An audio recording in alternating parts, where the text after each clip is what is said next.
In this video, we'll be breaking down 3 hours of the funniest Rick and Morty lore. Let's get started. In episode Rick Dependence Spray, Morty's at Beth's horse hospital staring at a breeding mount with a hole in the end. Beth explains nurses use it to collect reproductive material from horses. Morty asks if the hospital needs after-school volunteers, which shocks Beth since Morty never shows interest in her work. Later, Morty sneaks back and uses the breeding mount himself repeatedly. Collecting his material in containers he hides around the house. Rick's working on a bioweapon against the Chuds, cannibalistic horse underground. Dwelling people they're always fighting. He grabbed a barrel of horse semen from Beth's hospital and plans to subject it to otherworldly forces. Morty panics seeing the barrel, insisting the label already says what's inside. Rick dismisses this as unscientific measure twice. Cut once, especially with semen. When Morty demands to know if Rick asked Beth's permission, Rick gets defensive, asking what's at stake for Morty. Rick runs inhuman amounts of power through what he thinks is horse semen. The barrel explodes, unleashing giant monster sperm that immediately start destroying the neighborhood. The family evacuates, while Rick blames himself, unless there was something about the sperm he didn't know. Morty's terrified. Rick's trying to get him to confess, but Rick genuinely has no idea what Morty's talking about. Morty relaxes and agrees it's Rick's fault. The president demands answers about the space sperm attacking Earth. Rick theorizes about cosmic DNA being responsible for myths and legends throughout history. The president suspects either Rick caused this or the Chuds are behind it. He asks Morty to blow the whistle on Rick. Morty delivers a patriotic speech about America inventing apple pies and lasers, insisting they don't know anything about the sperm. The president accepts this and declares war on the Chuds. Professor Shabooboo explains the sperm have gathered at the Grand Canyon. When asked why, Rick realizes they're instinctively heading for America's natural landmark that resembles female anatomy. The president wants suggestions for what to call them: Orgoso-goblins, Kumplestiltskins, or Skeet-boogans. They settle on Skeet-boogans as a placeholder. Rick suggests nuking the Grand Canyon with Morty's help, which the president approves. A Marine named Blazin impresses Rick and Morty with his meditation skills and ability to stay calm during turbulence. The transport plane gets hit by a trebuchet. Rick corrects everyone that it's a trebuchet, and someone shouts back that nobody knows the difference. The Marines parachute into the canyon, where most get immediately killed by sperm. Morty befriends one sperm he names Sticky, who seems to recognize him. Rick tries to kill it, but Morty stops him, insisting Sticky deserves to live. Blazin uses his heightened senses to track the sperm through smell, declaring the whole planet smells like a dorm room trash can. Back in Washington, Professor Shabooboo proposes creating a giant egg to lure the sperm. The president loves the idea. They contact MIT and prepare to enlarge one of Summer's eggs as bait. In the canyon, Blazin sacrifices himself to hold off the sperm. His final moments involve him admitting he's wearing his wife's thong because they're comfortable, and asking Morty to tell his wife he loves her, while holding up a picture of Sports Illustrated swimsuit model Kathy Ireland, claiming that's his wife and they have relations. Rick and Morty get captured by the sperm queen, who reveals she's been using Beth's breeding mount to create an army. She knows Morty's the father and forces him onto the machine to produce more sperm. Morty finally confesses everything. He spent a week pleasuring himself with animal equipment and kept lying about it because he was ashamed. Rick's disgusted that Morty's lies turned him into handjob Solo. The sperm queen declares the sperm army will take over the world. Sticky arrives and rescues them by destroying the breeding mount. Morty calls the president mid-launch to warn him the sperm is his, and they're about to create a giant incest baby by letting his sperm reach Summer's enlarged egg. The president's horrified, but the launch sequence takes 30 minutes and they're already committed. Professor Shabooboo panics and declares everyone should form a perimeter to protect the egg. Rick and Morty arrive with the Chuds, having ended their centuries-long war by making peace. Rick apparently had relations with a Shud princess named Ponyeta, who's carrying his child, granting him horsemunity under the Shudstitution. The Chuds and humans fight together against the sperm army. Sticky sacrifices himself to destroy the egg before any sperm can fertilize it. The plan fails anyway. One sperm reaches the egg and creates the giant incest baby. The president declares it's space's problem now and launches the baby into orbit. An astronaut in space is contemplating his guilt about abandoning his family when the giant incest baby crashes into his ship, killing him while the baby babbles happily. Rick visits Princess Ponyeta, who gives birth immediately. The baby Chud-human hybrid is self-sufficient right out of the box and runs off. Rick and Poneta say awkward goodbyes and go their separate ways. The episode ends with Rick casually dismissing the dead astronaut as dramatic while his screams echo through space. Morty promises Beth he'll use protection even during butt stuff, and Beth tells him they have a lot to talk about tonight. Let's move on to the next funny moment. Solarix. When your GPS breaks and you end up at your trauma address. In episode Solarix, Rick accidentally factory resets the multiverse's GPS system and sends everyone back to their home dimensions like a cosmic return to sender stamp. Think of it as that time you tried to update your phone and it wiped everything. Except instead of losing your photos, you lose your entire timeline. Smooth move. Genius. The whole mess kicks off because Rick's trying to fix portal travel after evil Morty broke everything on his way out. Rick's stranded in space, drinking his own piss, classy, and desperately needs to reboot the portal fluid. So naturally, he does what any responsible scientist would do. Pulls a lever without thinking it through. The Earth shakes, green light spreads across dimensions, and suddenly Rick, Morty, and Jerry start glowing like they've been tagged for interdimensional repo. Instead of fixing the portal gun, Rick's basically hit the Find My iPhone button for every displaced person in the multiverse. Summer gets left behind, with a beacon and instructions buried in files, all named Boogerades, because Rick's organizational system makes a toddler's toy box look like the Library of Congress. Rick materializes in his original garage, you know, the one with the blast marks from when Rick Prime murdered his family, and immediately gets haunted by an AI version of his dead wife, Diane. Picture Clippy from Microsoft Word,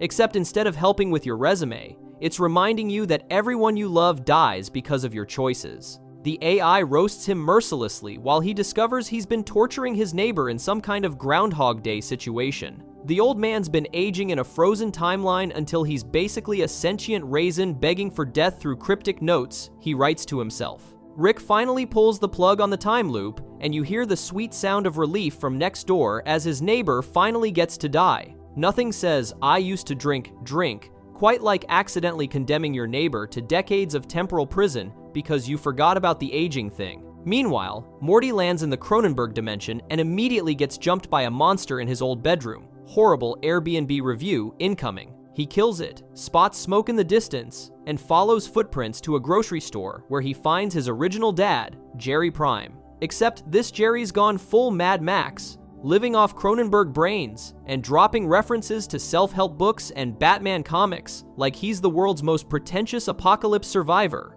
Morty's all excited to reconnect and play the board game they never finished as a family, but Jerry's already written 2 notes explaining how he's gonna rob Morty and bail. One note literally anticipates that Morty will chase him, complete with a trap that leaves Morty hanging upside down like a Looney Tunes character. Jerry Prime has transformed from bumbling coward to calculating survivalist, and its character development in the worst possible direction. The confrontation hits different because Jerry actually calls Morty out for treating his original family like NPCs. Jerry's wife and daughter died in the ice, and Morty just left them frozen. Again, Jerry's learned to accept things by reading self-help books in a destroyed Barnes & Noble, which is either the saddest or most relatable post-apocalypse activity imaginable. When Morty begs him to stay, promising they'll find him a new reality with a new family and a job, Jerry drops the hammer about how his life is perfect now that he's stopped caring. Rick was right all along, everyone needs to let go. Then a Cronenberg bites Morty, because even the mutant monsters are dunking on him at this point. Back at the ruined Citadel, Summer, Space Beth, and Home Beth are doing a little mother-daughter bonding through violence. They encounter scavengers, and Summer immediately goes full Wolverine, because Rick pays her in superpowers instead of college savings. Space Beth's got finger bullets that return to her hand, while Home Beth is apologizing to people while shooting them repeatedly and somehow failing to finish the job. It's like watching someone play a video game for the first time while their pro-gamer sister watches in secondhand embarrassment. The passive-aggressive mom tension is thick, with jokes about domestic mom versus cool space one flying around while they're fighting for their lives. Then both Beths get eaten by a monster, have a heart-to-heart inside its stomach, and get rescued by Summer, who's been listening to their helmet radiotherapy session the whole time. Rick's dealing with his own issues, building a space cruiser, while AI Diane keeps psychologically torturing him. She's programmed to haunt him specifically, which means she can't be muted the ultimate pop-up ad from hell. Rick admits he came back by accident, and that Rick Prime is unfindable, but when he detects Summer's beacon, he gets coordinates and immediately flies into the interdimensional rift without knowing where he'll end up. He crashes into Prime Dimension, scans Morty's DNA, and discovers Rick Prime's location. Turns out, when Rick reset portal travelers, he accidentally trapped Rick Prime too. Time to go murder Grandpa. They head to Rick Prime's hideout, which is invisible until Rick makes it appear. Rick Prime left a pre-recorded message with a naked clone, killbots, and multiple countdown timers. It's the Saw franchise meets Home Alone. Rick's losing limbs, growing laser whips, and fighting through the trap while Morty pulls the suicide bomber card by refusing to leave. The whole emotional standoff actually works because Rick chooses to save Summer and the Beths instead of chasing revenge. Character growth through strategic retreat. Rick saves them from a tentacle monster, which is both metal and probably an OSHA violation. The family reunites and rescues Jerry from his random dimension, interrupting a brutal family argument. Jerry gets his moment by telling his alternate family off before walking backwards into the door. They all return home feeling good, and then Season 2 Jerry releases Mr. Frundles. Mr. Frundles turns everything it touches into more Mr. Frundles. Season 2, Jerry gets infected, the house gets infected, and within seconds, the entire planet is screaming about being Mr. Frundles. The family evacuates just in time to watch Earth transform into one giant Mr. Frundles sphere. Rick's furious because he thought the creature was cute, and now they have to find another replacement dimension through the whole beacon process again. They find a timeline where an alternate Smith family conveniently died, bury the bodies in the backyard, and move in like cosmic squatters. The episode ends with Rick admitting he's not even their original Rick, and both Beths deciding to co-parent Summer. The only real casualty is that this new dimension pronounces Parmesan weird,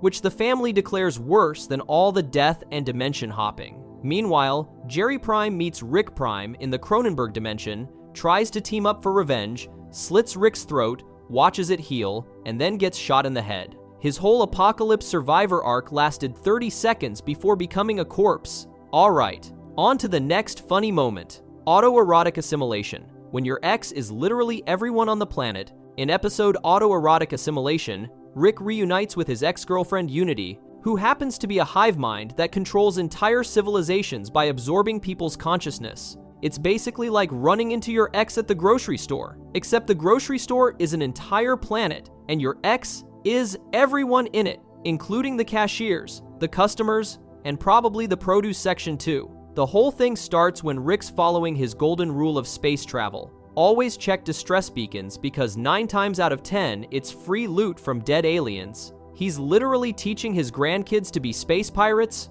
which seems like questionable parenting, but totally on brand. They board a ship where survivors are freaking out about their planet being taken over by some entity that absorbs minds, and Rick immediately identifies 2 of them as already assimilated because they're way too chill about the situation. Called it. Turns out the entity is Unity, Rick's ex, and things get awkward fast when you have to introduce your grandkids to the sentient collective consciousness you used to date. Unity's running quite the operation since the breakup, having upgraded from controlling a small town's worth of people to an entire planet. The place has achieved world peace, which is nice, though publishing a newspaper about it for yourself is giving major congratulating yourself on Instagram energy. Unity's whole plan involves becoming powerful enough to join the Galactic Federation, then systematically assimilating countless planets until becoming the universe itself. Modest goals. Meanwhile, Rick's trying to get drunk, but Unity phased out recreational substances because there's no need to escape yourself when your world is one unified consciousness. Valid point, but also Rick immediately calls out Unity for once assimilating an entire police station just to raid the evidence locker. So the whole "I've changed" speech rings a bit hollow. The tension builds when Rick realizes Unity's growing up and leaving behind the wild hive mind days, while Rick's supposedly matured by reconnecting with his family. They're both lying to themselves, obviously. What follows is Rick ordering Unity to create increasingly elaborate setups involving hang gliders, crotchless Uncle Sam costumes, and entire stadiums filled with naked redheads, while the stands are packed with men resembling Rick's father. This is either the most specific kink in the multiverse, or Rick working through some serious daddy issues via mass choreography. Probably both. Summer and Morty get their faces carved into a mountain while this is happening, because Unity's idea of hospitality is Mount Rushmore, but make it about teenagers. Summer starts her own subplot by trying to liberate the assimilated population, slapping people and yelling at them to wake up while Morty watches in horror. Unity points out that before the assimilation, these people included registered offenders and suicidal drug addicts, who are now marine biologists and philosophers. Summer's whole "at least he was himself" argument falls apart pretty quick when you realize himself meant being terrible. Unity starts glitching mid-speech trying to say philosophers, which is the hive mind equivalent of drunk texting, and everyone starts puking simultaneously because Unity's losing control while partying with Rick. Things escalate when Unity bombs an entire town just to show Rick it can let go after evacuating everyone. Thankfully, because even blackout drunk hive minds have some standards. Rick's getting wasted on powdered neutronium and amphetatron, basically space cocaine, while Unity's running 200,000 pediatric hospitals and 12 million deep fryers simultaneously. The whole planet's falling apart because Unity's trying to operate critical infrastructure while absolutely hammered. Beta 7, a neighboring hive mind who's clearly carrying a torch for Unity, shows up and gets treated to Rick making velocities from their Alliance resources. The jealousy is palpable. Beta 7 leaves in a huff, while Rick and Unity laugh about how Beta 7 obviously wants their relationship to be more than practical, which is the polyamorous hive mind drama nobody asked for. Summer's liberation campaign backfires spectacularly when the freed individuals immediately start a race war based on nipple shapes. Cone nipples versus ring nipples versus target chest, with everyone agreeing that knife nipples are the worst. Summer's standing there like, "Can't you see you're all the same?" And Morty just goes, "First race war, huh?" with the weary tone of someone who's seen this exact pattern before. They almost get murdered by a mob for having regular nipples, the ultimate outsiders in nipple-based tribal warfare, before Unity swoops in with SWAT teams to rescue them while apologizing for losing control. Meanwhile, Beth and Jerry discover Rick's secret underground lair with an alien prisoner named Blim Blam chained up. This kicks off the most toxic couples therapy session ever, with Jerry convinced Rick's harvesting organs, while Beth insists he's curing space diseases. They're both screaming over each other about their marriage problems when Blim Blam breaks free, grabs a translator, and delivers the most scathing relationship intervention in television history. Turns out Rick was trying to cure Blim Blam's space infections, but only to patent and sell the cure for billions. The real kicker? Blim Blam admits he's a baby-eating murderer, but still thinks Beth and Jerry's marriage is more disturbing than his dietary habits. He tells them they hate themselves and each other, and blaming Rick is laughable before peacing out forever because even alien baby-eaters have standards about the company they keep. Summer and Morty finally confront Rick about Unity, and Summer drops the absolute banger observation that Rick and Unity are like leggings and mid-calf boots. They think they're great together, but they're just bringing out the worst in each other. Fashion as relationship metaphor. Rick tries to blow them off by having Unity broadcast fake news defending their relationship, but Summer plays the emotional manipulation card by asking Rick to leave as a favor because he loves them.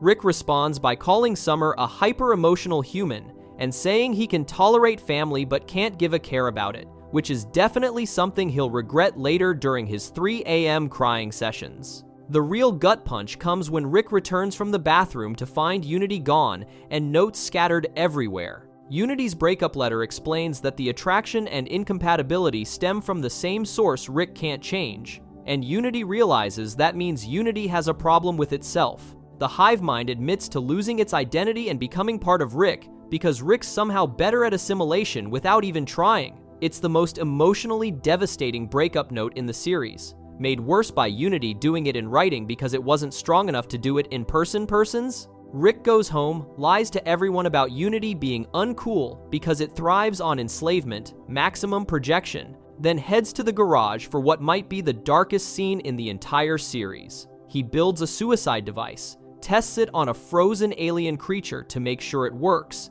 then positions himself under it. The only reason he survives is passing out from the chemicals at the last second, dodging the killing blast by accident. The show zooms out to reveal Rick slumped over his desk through the night and into morning, while Jerry cheerfully gardens outside, completely oblivious. It's a brutal reminder that Rick's family has no idea how close they came to losing him, and Rick would never tell them because that would require admitting he has feelings worth discussing. The post-credits scene shows Rick harassing Beta 7's ship trying to talk to Unity, while Morty sits there disappointed because Rick promised they were going to a movie. Rick screaming about how Unity will eventually use Beta 7 up, and he'll be making out with all of them in red wigs within a month, which is either accurate prediction or desperate cope. Beta 7 threatens weapons systems, Rick calls their bluff, and the whole thing ends with Rick bailing because Morty's getting impatient. Peak Rick behavior: turn your suicide attempt into someone else's problem by the next day.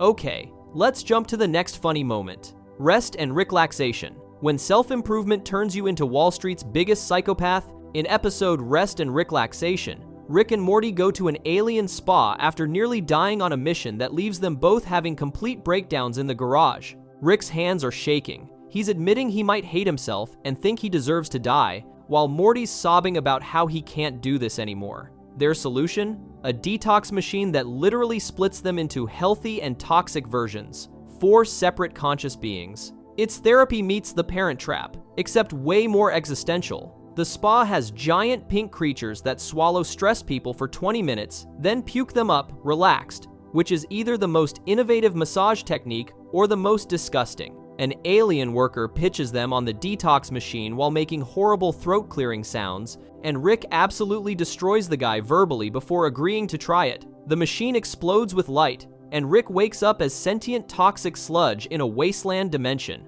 Turns out, they are the toxins that got removed, now living as conscious beings trapped in the detox tank. Toxic Rick immediately starts screaming at Toxic Morty about how worthless he is, while creatures try to kill them. Meanwhile, Healthy Rick walks out apologizing for his earlier rudeness and using phrases like, "It's still unacceptable behavior." He tells Morty he's proud to be his grandpa, and Morty responds, "I love you," with 0 irony. Anyone who's watched this show knows this is deeply, fundamentally wrong. Back in the toxic dimension, Toxic Rick invents the toxic equivalent of electricity while ranting about being a god, and Toxic Morty just sits there, making pottery, and agreeing that his voice is annoying, and it's his best quality. It's an abusive relationship where Toxic Morty has internalized literally all their self-hatred. Healthy Morty goes to school and becomes the most charismatic person alive. He roasts his teacher so effectively that class gets dismissed early, helps a kid master trombone by saying the music was in his heart the whole time,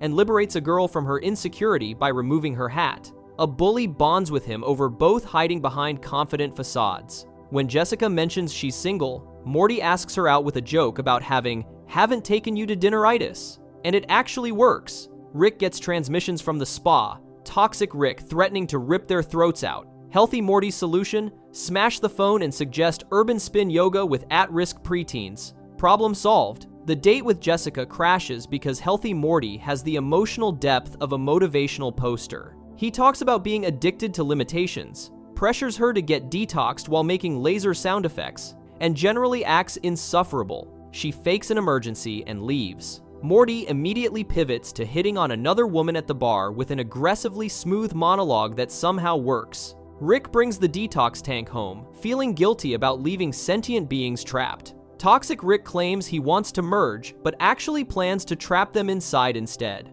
When Rick opens the booth, Toxic Rick switches places with Morty's date Stacy, escaping while she gets trapped. Rick and Toxic Rick brawl throughout the house with weapons hidden everywhere. A plant that's actually a lever dispensing devices with tiny aliens that grow massive when shown love. Beth walks in with groceries to find 2 versions of her dad destroying the living room. Toxic Rick flies to a moon tower and beams toxic energy across Earth. A priest immediately announces God is fake and made up for money while his congregation does wildly inappropriate things. Kids at a birthday party stab their mascot to death after he tells them Santa isn't real and they were all mistakes. It's Black Friday meets The Purge. Rick figures out the machine works based on personal definitions of toxicity, meaning Healthy Rick genuinely doesn't care about Toxic Morty dying. He shoots Toxic Morty 3 times with a nanobotic virus to force Toxic Rick to merge. Toxic Rick breaks when he realizes he cares.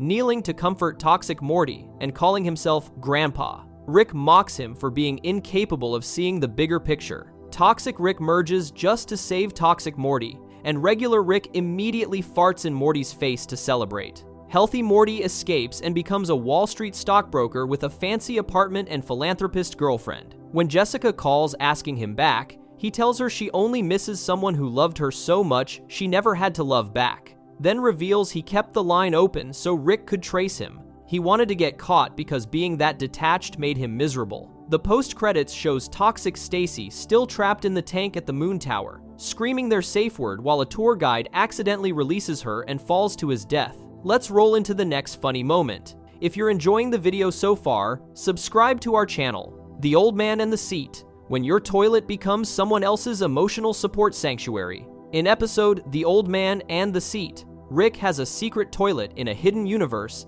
that he guards more fiercely than nuclear launch codes, and someone named Tony discovers it and starts using it without permission. This kicks off the most passive-aggressive territorial dispute in television history, where the stakes are simultaneously life or death and also just about pooping. Rick literally threatens to murder Tony for sitting on his porcelain throne, which is either the pettiest or most relatable motivation for homicide depending on how you feel about bathroom privacy. The whole situation escalates when Rick tracks Tony down and discovers he's just a sad middle-aged guy whose wife died. Tony explains that using Rick's toilet was the one thing that made him feel good after losing her, which is both heartbreaking and raises serious questions about what makes that toilet so special. Is it heated? Does it play music? Rick spares Tony's life but delivers a brutal speech about how Tony needs permission to live and should stop using dead wife excuses to justify trespassing on toilets that are too good for him. It's the harshest motivational speaking ever delivered in a bathroom-adjacent context.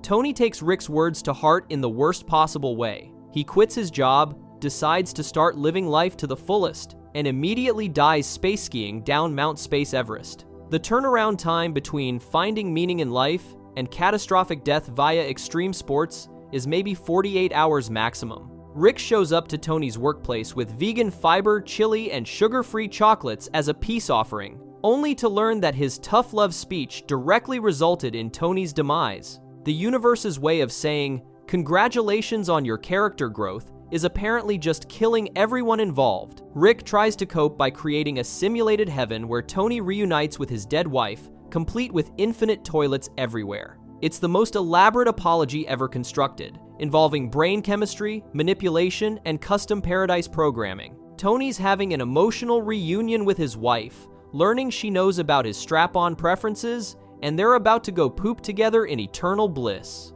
But then, Tony realizes Rick still won't share the actual toilet even in a fake heaven simulation, and he rejects the entire thing. Rick's sitting there like, "I made you a perfectly realized toilet-filled afterlife," and Tony's like, "Yeah, but you're still being weird about bathroom boundaries." The reveal that Rick refuses to kill people but also refuses to let them into his life hits different when you realize he's been trapping these people in fantasy simulations rather than dealing with actual friendship. Tony's dad gets $8 billion in local currency and a cloning kit that will create an Animal Man version of his son, who won't have the same brain. Rick also mentions he explored infinite universes and found a version of Tony who became genocidal because of how fulfilled he was. So really, everyone should be grateful Tony died doing something stupid instead. The emotional intelligence on display here is staggering. Your son's death is actually good news compared to the universe where he commits genocide. Meanwhile, Jerry and Gluty develop a dating app called Love Finders with 2 R's and a Z, despite the fact that Rick literally tattooed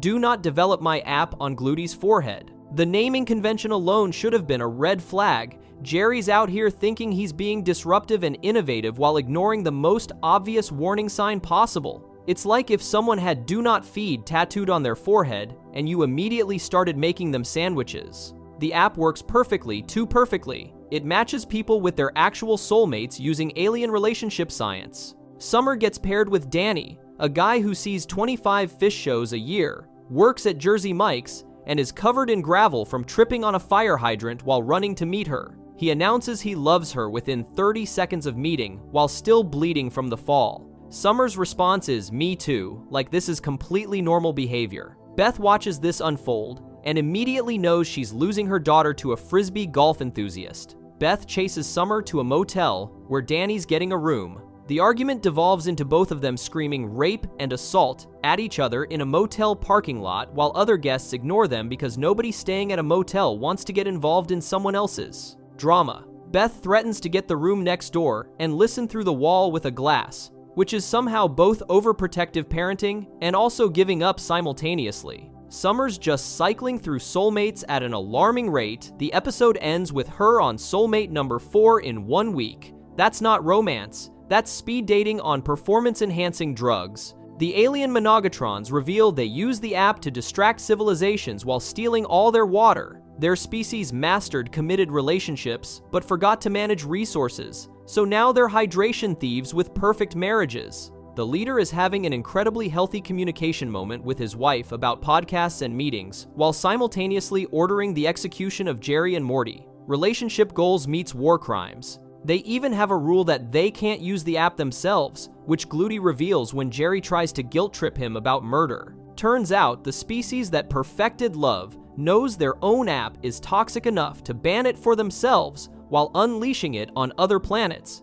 Jerry and Morty have to fight their way through the ship, planning to cut a gas line and start a fire, with Jerry trying to celebrate adventures of Jerry and Morty like this is his big moment. Morty's having none of it, correctly pointing out this entire situation is Jerry's fault for developing an app with the most obvious warning label imaginable. Jerry still wants a high five. The man's delusion is unshakable. Gluty has a change of heart and helps them escape, not because he's grown morally, but because he's been blamed for bringing them aboard and assigned to execute them. He's between relationships and can't use the dating app himself, which is the saddest possible motivation for rebellion. His exit line is "Gluty ooty oo," which nobody acknowledges as being part of his character because he's never done it before. Even his dramatic moments are forgettable. The Monogatron couple starts fighting about water consumption and ends up divorcing on the spot, revealing that even their perfect relationships fall apart under resource scarcity.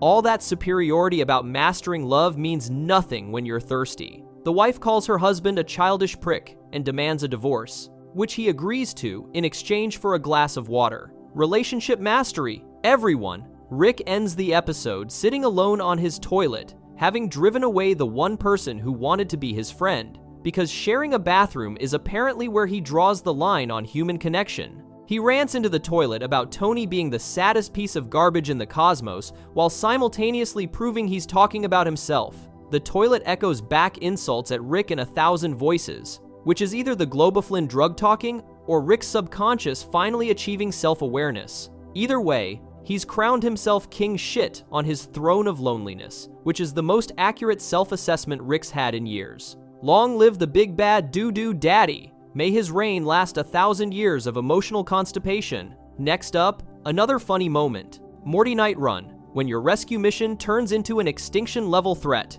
In episode Morty Night Run, Rick drops Jerry off at the Jerrybory, a literal daycare for Jerrys from across the multiverse, before selling an antimatter gun to Krombopulos Michael, an enthusiastic assassin who has no code of ethics and just loves killing. The whole setup is Rick treating Jerry like a pet you board at a kennel before going on vacation, except the kennel is full of identical versions of your pet, all playing with fake versions of you. The Jerrybory worker pinches Jerry's cheek and talks to him like a toddler, which Jerry initially resists before completely giving in because he's Jerry. Krombopulos Michael is disturbingly cheerful about murder, explaining to Morty that he'll kill anyone, children, animals, old people with zero hesitation while handing him a business card. Rick's annoyed about the business card distribution, completely missing the larger ethical issue. Rick justifies selling weapons to killers by saying he's using the money for an afternoon at Blips and Chits, an alien arcade. He literally sold a gun to a professional murderer so he could play video games. When Morty points out, "This is insane," Rick responds that you can make anything sound bad by shuffling words around, which is possibly the worst defense of arms dealing ever articulated. At Blips and Chits, Rick puts Morty in a VR game called Roy, where you live an entire human life. Morty wakes up as a kid named Roy, plays football in high school, gets married to his girlfriend, works at a carpet store, battles cancer, survives, and then dies, falling off a ladder while retrieving Persian off-white shags for a clearance sale. Morty experiences 55 years in what's presumably a few minutes, wakes up asking where his wife is, and Rick immediately criticizes him for wasting his 30s on birdwatching. The man just lived an entire second life, and Rick's giving him notes on his career choices. Morty remembers the gun situation and insists they can stop the killing. Rick's playing Roy and taking him off the grid, no social security number, completely off the system, while other aliens gather around amazed at his gameplay.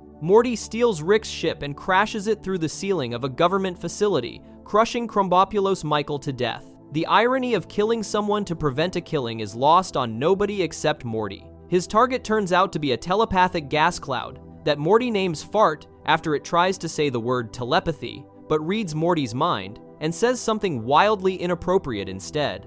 Fart asks Morty to release him from the cell, and Rick warns against it, but Morty does it anyway because Morty's on a heroism speedrun today. They can't take Fart through a portal because he's gaseous, so they all pile into the ship. Rick initially tries to abandon them by opening a portal and leaving, but then returns by flooding the room with water through portals, saving them while calling Morty a stupid-ass fart-saving carpet store insult. The callback to Roy is chef's kiss. Rick's so mad he's inventing new compound insults on the fly. They end up at Gearhead's place for repairs. Gearhead is Rick's friend, except Rick doesn't even know his real name is Revolio Clockberg Jr. Gearhead points out that calling him Gearhead is like calling someone from Asia, Asia Face, which is a fair criticism Rick immediately ignores by throwing twigs into his mouth gears and kicking him in the crotch. Rick removes Gearhead's gear testicles and shoves them into his mouth while pulling mouth gears out, leaving Gearhead disfigured in the most grotesque way possible.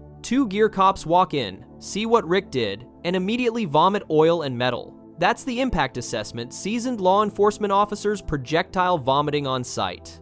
Fart reveals he can transmute atoms, turning oxygen into gold by adding 71 protons. Rick realizes every government in the galaxy wants this ability, and they're now the most wanted fugitives in the system. During the chase, Fart escapes the car and enters a gear cop's mind, making him think about whether his friend Greg wants his girlfriend or wants to be with him. Fart plants an image of Greg sleeping with the girlfriend. The cop has an existential crisis, realizing his life is a joke, and crashes his vehicle. This sets off a chain reaction, destroying police cruisers and killing civilians, while Fart sings a haunting melody about cosmos without hatred and moon men saying goodbye. The juxtaposition of beautiful singing with mass destruction is either brilliant satire or deeply disturbing, probably both. Jerry's having his own crisis at the Jerrybory. He discovers a room full of forgotten Jerrys whose Ricks and Mortys never came back, so they just live at the daycare now. Jerry tries to organize an escape before realizing they're not prisoners, they can leave anytime.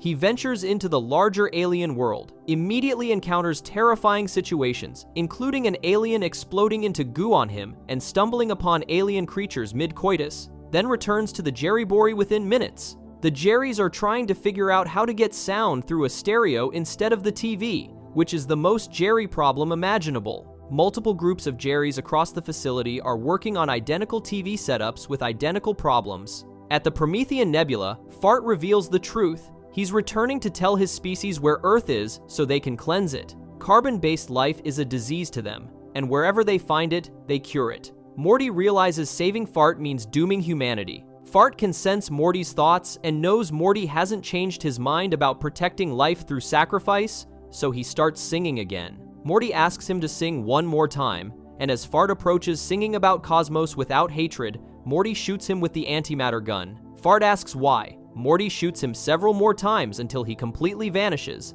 then drops the gun crying. It's the darkest ending to a song about peace and unity possible. Rick picks Morty up and makes jokes about the whole situation, asking if they made out and whether Fart's sending a postcard. He notices Morty's anguished expression and tries to cheer him up by saying he found another wormhole with millions of beings like Fart who are all coming to visit. Morty panics until Rick farts and reveals he was talking about his own gas. The emotional whiplash of thinking humanity's about to be exterminated, followed by a fart joke, is quintessential Rick and Morty. Back at the Jerrybory, Rick asks another Rick how many people his Morty was responsible for killing. The other Rick says none, because they chilled at Blips and Chits all day. Rick glares at Morty like, must be nice having a Morty who doesn't cause genocide. When collecting Jerry, Morty pulls out a Blips and Chits ticket instead of the Jerry claim ticket, so they accidentally take home the wrong Jerry. Both Jerrys look uncertain, both Ricks don't care, and the family leaves with a completely different Jerry, who'll presumably stay with them until someone notices,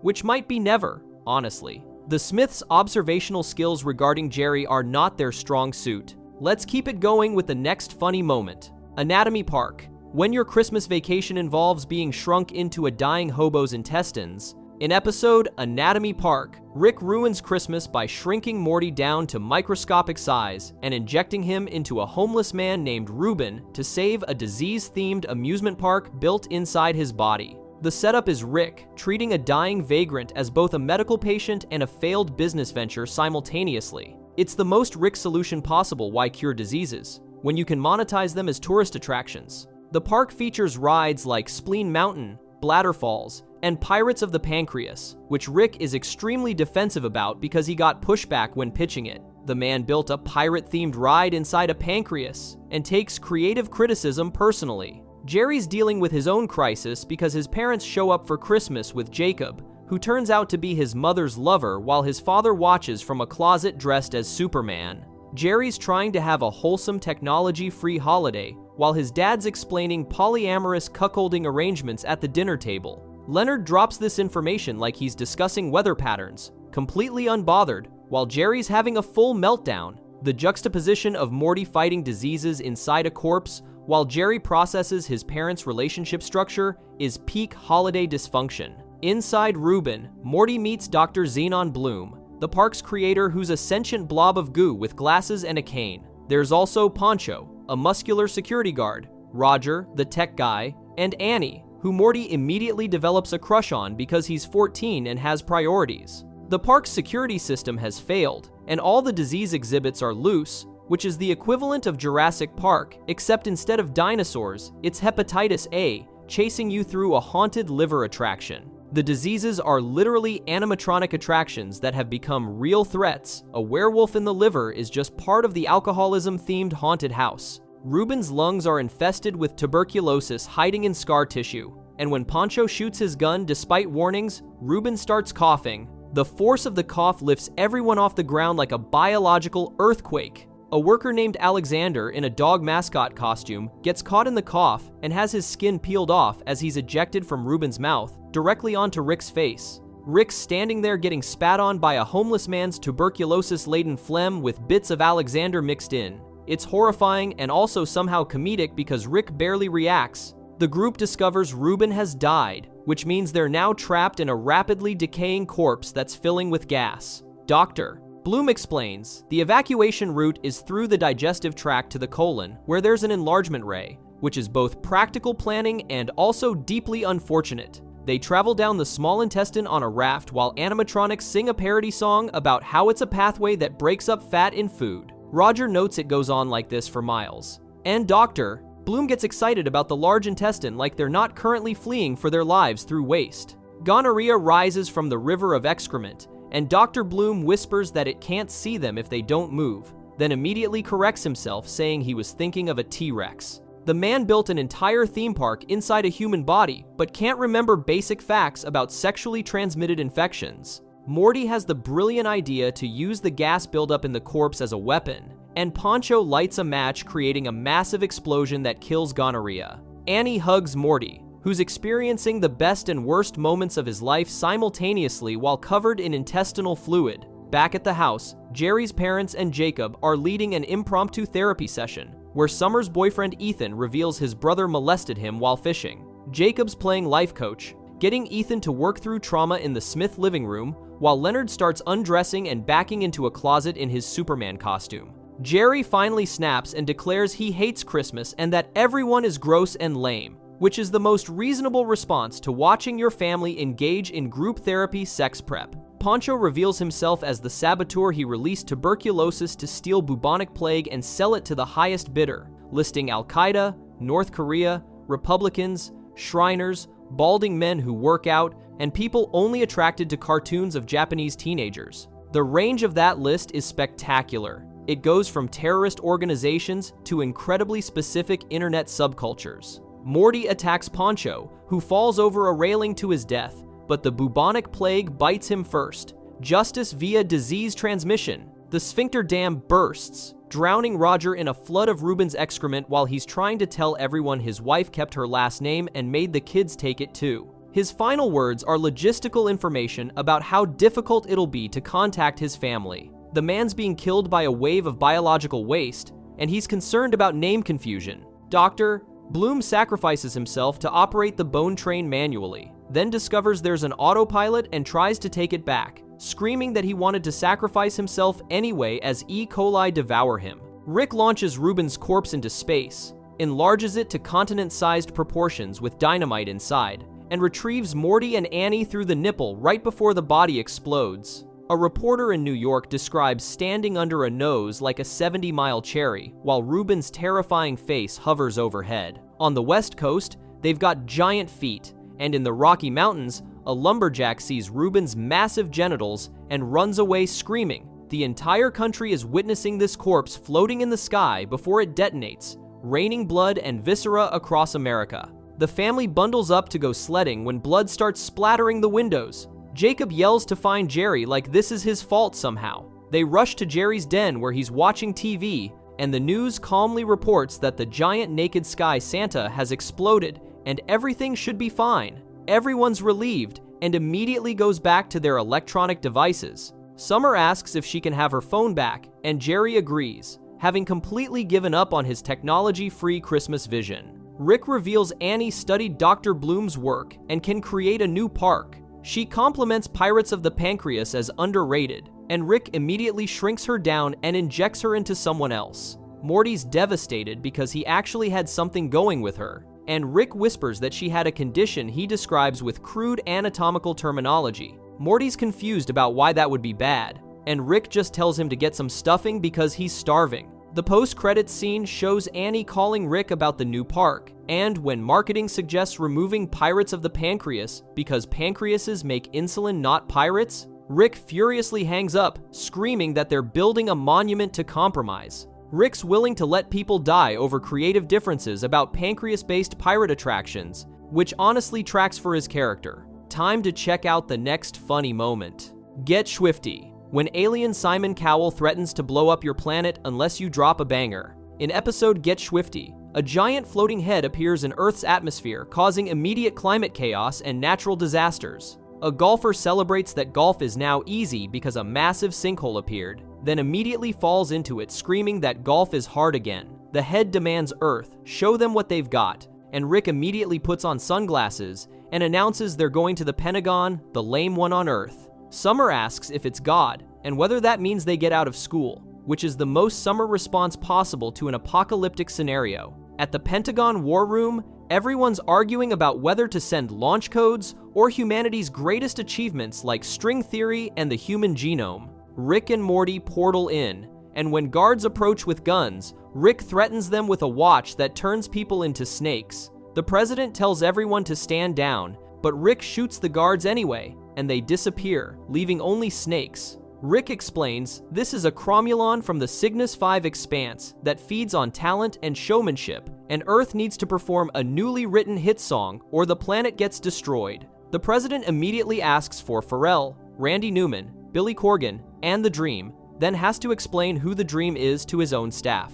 All the famous musicians died in an earthquake at the Grammys, which is the darkest possible timeline for a music competition. The only survivor is Ice-T, who's inbound on an 15. Rick mentions he dabbles in music and gets assigned to save the world via song. Meanwhile, at church, Principal Vagina announces his name is real and possibly Scandinavian before declaring all old gods dead and pledging allegiance to the giant head in the sky. He tells the pastor that unless his cross necklace can beat the weather-controlling entity, he's going outside to pledge his eternal soul to the thing on the sidewalk. Fair point, honestly. Rick and Morty get dropped onto a stage at Area 51 with live performance equipment. Rick tells Morty to hit a button and lay down a beat, and Morty starts panicking about how they don't have a song. Rick knocks over a mic stand and starts performing a tune about getting shifty, taking off pants and panties, and defecating on the floor while calling himself Mr. Bulldops. The president and Nathan watch from inside, with Nathan asking what getting shifty means, and the president responding that it's their world's best effort. The storm starts dying down globally, and the Cromulon announces it likes what they've got before flying away. Earth gets transported to another galaxy with 4 other planets and multiple Cromulons surrounding them. A garbled signal reveals this is Planet Music, a reality show where 5 planets compete with 5 songs over 24 hours, and disqualified planets get disintegrated by plasma ray. The first contestant is from planet Parblesnops, and their musician protests that music is about freedom, not competition, asking the Cromulons to free everyone. The Cromulon immediately disqualifies them and blows up their entire planet. There's one every season, apparently. The stakes are now crystal clear: perform well or die. Back on Earth, Principal Vagina has started a full cult called Headism, where everyone wears homemade head hats, and they're sending undesirables skyward tied to balloons as offerings. People labeled as thieves, goths, and movie talkers are being launched into the atmosphere so the heads can inhale them and sneeze them back as better babies. Summer's completely bought in, cooking dinner for her parents and apologizing profusely for calling Jerry silly, dropping to her knees to beg forgiveness from the cranial creator. The cult's growing so fast, they're offering Beth and Jerry high-level positions, Jerry as head of advertising, and Beth jumping straight from horse surgeon to head of medicine. In the studio, Rick and Ice-T are supposed to be writing Earth's next song, but they're just hanging out telling jokes about lobsters and Iron Man 3. Morty realizes Rick lied about the portal gun charge when Rick casually opens a floor portal to grab snacks from another dimension. Morty grabs the gun and portals home to save his family, and Rick tries to stop him, but the portal closes. The president watches this unfold and just says, "Ah, shit," because Earth's salvation literally just rage quit through a dimensional rift. Morty ends up in Butt World, which is exactly what it sounds like, before eventually reaching Bird Person's place. Bird Person offers him random carpet debris because he doesn't know what humans eat. Tammy shows up in a bathrobe and whispers that she knows what this human eats before saying the phrase that shall not be repeated but involves avian anatomy. Bird Person tells Morty that Rick has the power to save or destroy entire worlds, showing photos of them together, including one of Rick holding a baby. Bird Person asks how often Morty would look at the stars, wondering what might have been if he'd just put faith in Rick, which is surprisingly deep wisdom from a Birdman. Beth and Jerry decide they can't let Summer stay in the cult even though she's thriving, declaring they'll take their chances, raising her outside a potato-based religion. Jerry announces he married Beth because she's the love of his life, and they'll come out stronger as a family. Cut to Summer, having tied them both to balloons, preparing to send them skyward as sacrifices. Jerry's panicking about having a paperclip in his cheek but not knowing what to do with it. Summer's explaining they'll come back as babies, while Jerry screams that he is a baby now. General Nathan has gone rogue, tying up the president and setting nuclear missiles to launch halfway through Earth's performance. He pistol whips the president, asking if he likes being hit in the face with a gun, which is possibly the most specific threat ever issued. Rick's performing alone on stage with an incredibly weak song, making up nonsense syllables when Morty arrives with the president in a helicopter. The Cromulons immediately start cheering, because apparently they just wanted to see Morty again. The president calls off the nuclear strike, but Nathan launches anyway, and 2 missiles hit the Cromulon's chin with puny explosions that just annoy it. The Cromulon starts screaming disqualified, and the plasma ray powers up to destroy Earth. Ice-T flies in front of the beam and blocks it, slowly crumbling while announcing he cares now. He declares he'd like to hear what Rick and Morty have to play, which is the most heroic sacrifice from a rapper turned cosmic ice entity imaginable. Rick and Morty perform their second song with lyrics about heads bent over and raised posteriors,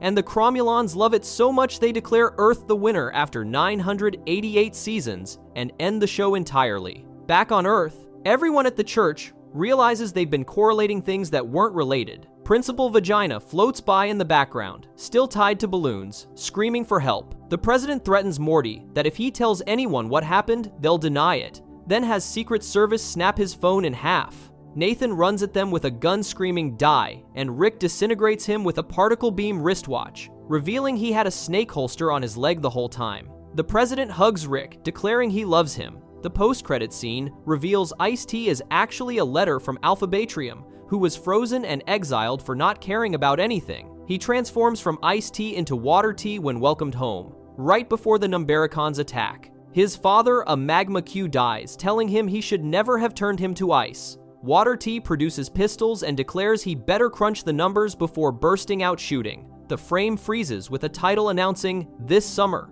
Water T and the Rise of the Numbericons," like it's a real movie we're all supposed to anticipate. It's the most absurd lore drop disguised as an action movie trailer, which is somehow exactly the energy this episode deserves to end on. Let's head over to the next funny moment. The Ricklantis mix-up.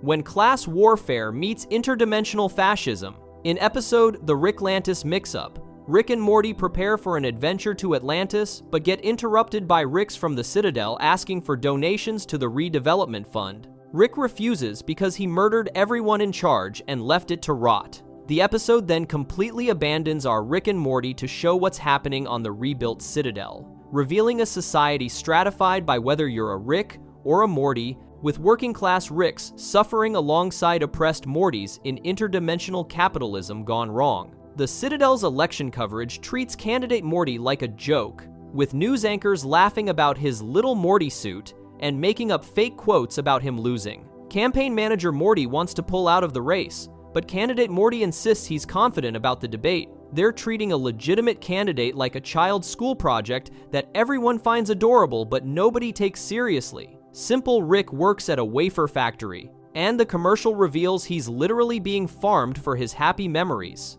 He's strapped into a machine that loops the moment he realized his daughter was his greatest creation, extracting the brain chemicals that make people feel completion and pumping them into cookies. The tagline asks people to come home to the impossible flavor of their own completion, which is either brilliant dystopian satire or the darkest snack food marketing ever conceived. This Rick chose family over science, and the Citadel turned him into a happiness battery for cookie production. Cop Rick partners with Cop Morty, who immediately runs over protesting Mortys and calls them animals. When Cop Rick expresses sadness about a Morty cop using that language, Cop Morty asks why he thinks the partner seat was empty, implying he killed the last Rick who had a conscience. They investigate a robbery in Mortytown, where Cop Morty threatens a witness by shoving a gun in his mouth, screaming about painting walls. At Morty Academy, Teacher Rick teaches students to repeat phrases like, "Good idea, Rick," and "This is a great adventure." He mocks Slick for having 5 dead Ricks, making him top of the class in something terrible. 4 Mortys, Slick, Lizard Morty, Fat Morty, and Glasses Morty, decide to skip graduation and find the wishing portal. Slick reveals he has a trauma implant embedded in his abdomen as part of an experimental line, making him the one who always makes people sad. The Citadel literally manufactures Mortys with specific psychological profiles for Rick convenience. Factory worker Rick J22 gets passed over for promotion in favor of Cool Rick, a newcomer who immediately flips everyone off and does finger guns. Rick J, 22, snaps during candidate Morty's debate speech, murders his supervisor, and takes Simple Rick hostage in the Flavor Core, demanding an unregistered portal gun to escape. He's having an existential crisis about being a cog, while literally standing next to another Rick, being used as a machine. The presidential debate becomes candidate Morty's breakout moment. While Rick candidates fart and make jokes, candidate Morty delivers a speech about how the real division is between those who like the Citadel divided and everyone else.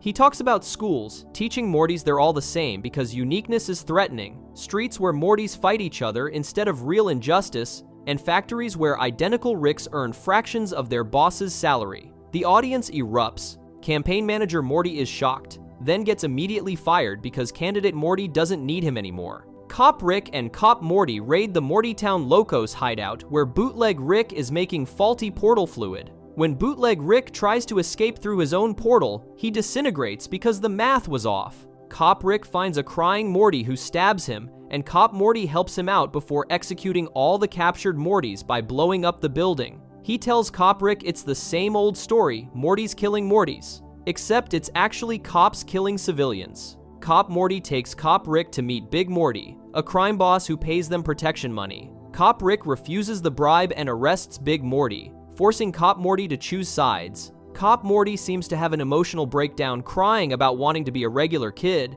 then immediately shoots Big Morty. Cop Rick shoots Cop Morty a split second later. Outside, Cop Rick tells officers it's the same old story, Rick's killing Mortys, acknowledging the systemic problem he just became part of. Rick J22's hostage situation ends when the factory owner walks him down the assembly line while workers cheer, gives him a fancy car, then shoots him in the back of the head. They hook the dying Rick into the simple Rick machine to harvest his taste of real freedom for a new line of wafers. The commercial announces people can come home to the unique flavor of shattering the grand illusion capitalism, literally commodifying revolution. The four Mortys find the wishing portal. Slick announces Morty wishes never come true on the Citadel, then throws himself into the portal, wishing everything would change. His friends scream until a PA announces it's a garbage dump and pipes dump trash into the portal. The wishing portal is literally where the Citadel discards broken dreams. Slick just killed himself in a garbage chute.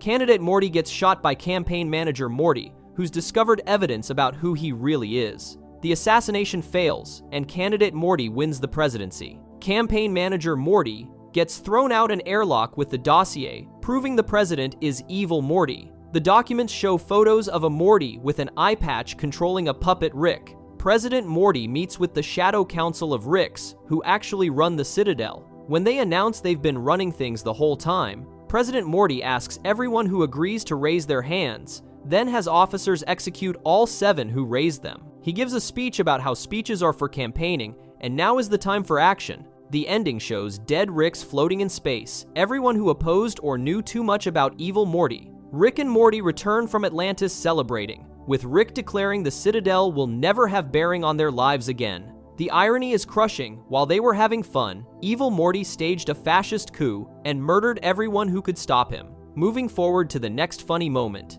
If you're liking our breakdown so far, hit that subscribe button. Gotron Jerrysis Rickvangelion, when your grandpa's midlife crisis involves interdimensional mecha warfare. In episode Gotron Jerrysis Rickvangelion, Rick cancels a trip to a location with inappropriate naming conventions when he discovers the blue Gotron ferret, the final piece needed to complete a set of 5 giant combining robots. Morty's devastated because Rick promised, but Rick gives him a choice between the destination or having all 5 robots in existence. When Morty chooses the destination, Rick calls it breaking his heart and does what he wants anyway. Summer gets her first taste of being useful and immediately becomes addicted to Rick's approval, narrating in voiceover about wanting more respect, while Morty's voiceover tries to compete for narrative control. Rick recruits Beth and Jerry by explaining there's a giant monster attacking and they need the whole family. Summer delivers a speech about how their kids and grandpa are asking to do an activity together, which should be every parent's dream. She lists all their family dysfunction, the giant product of familial relations they created,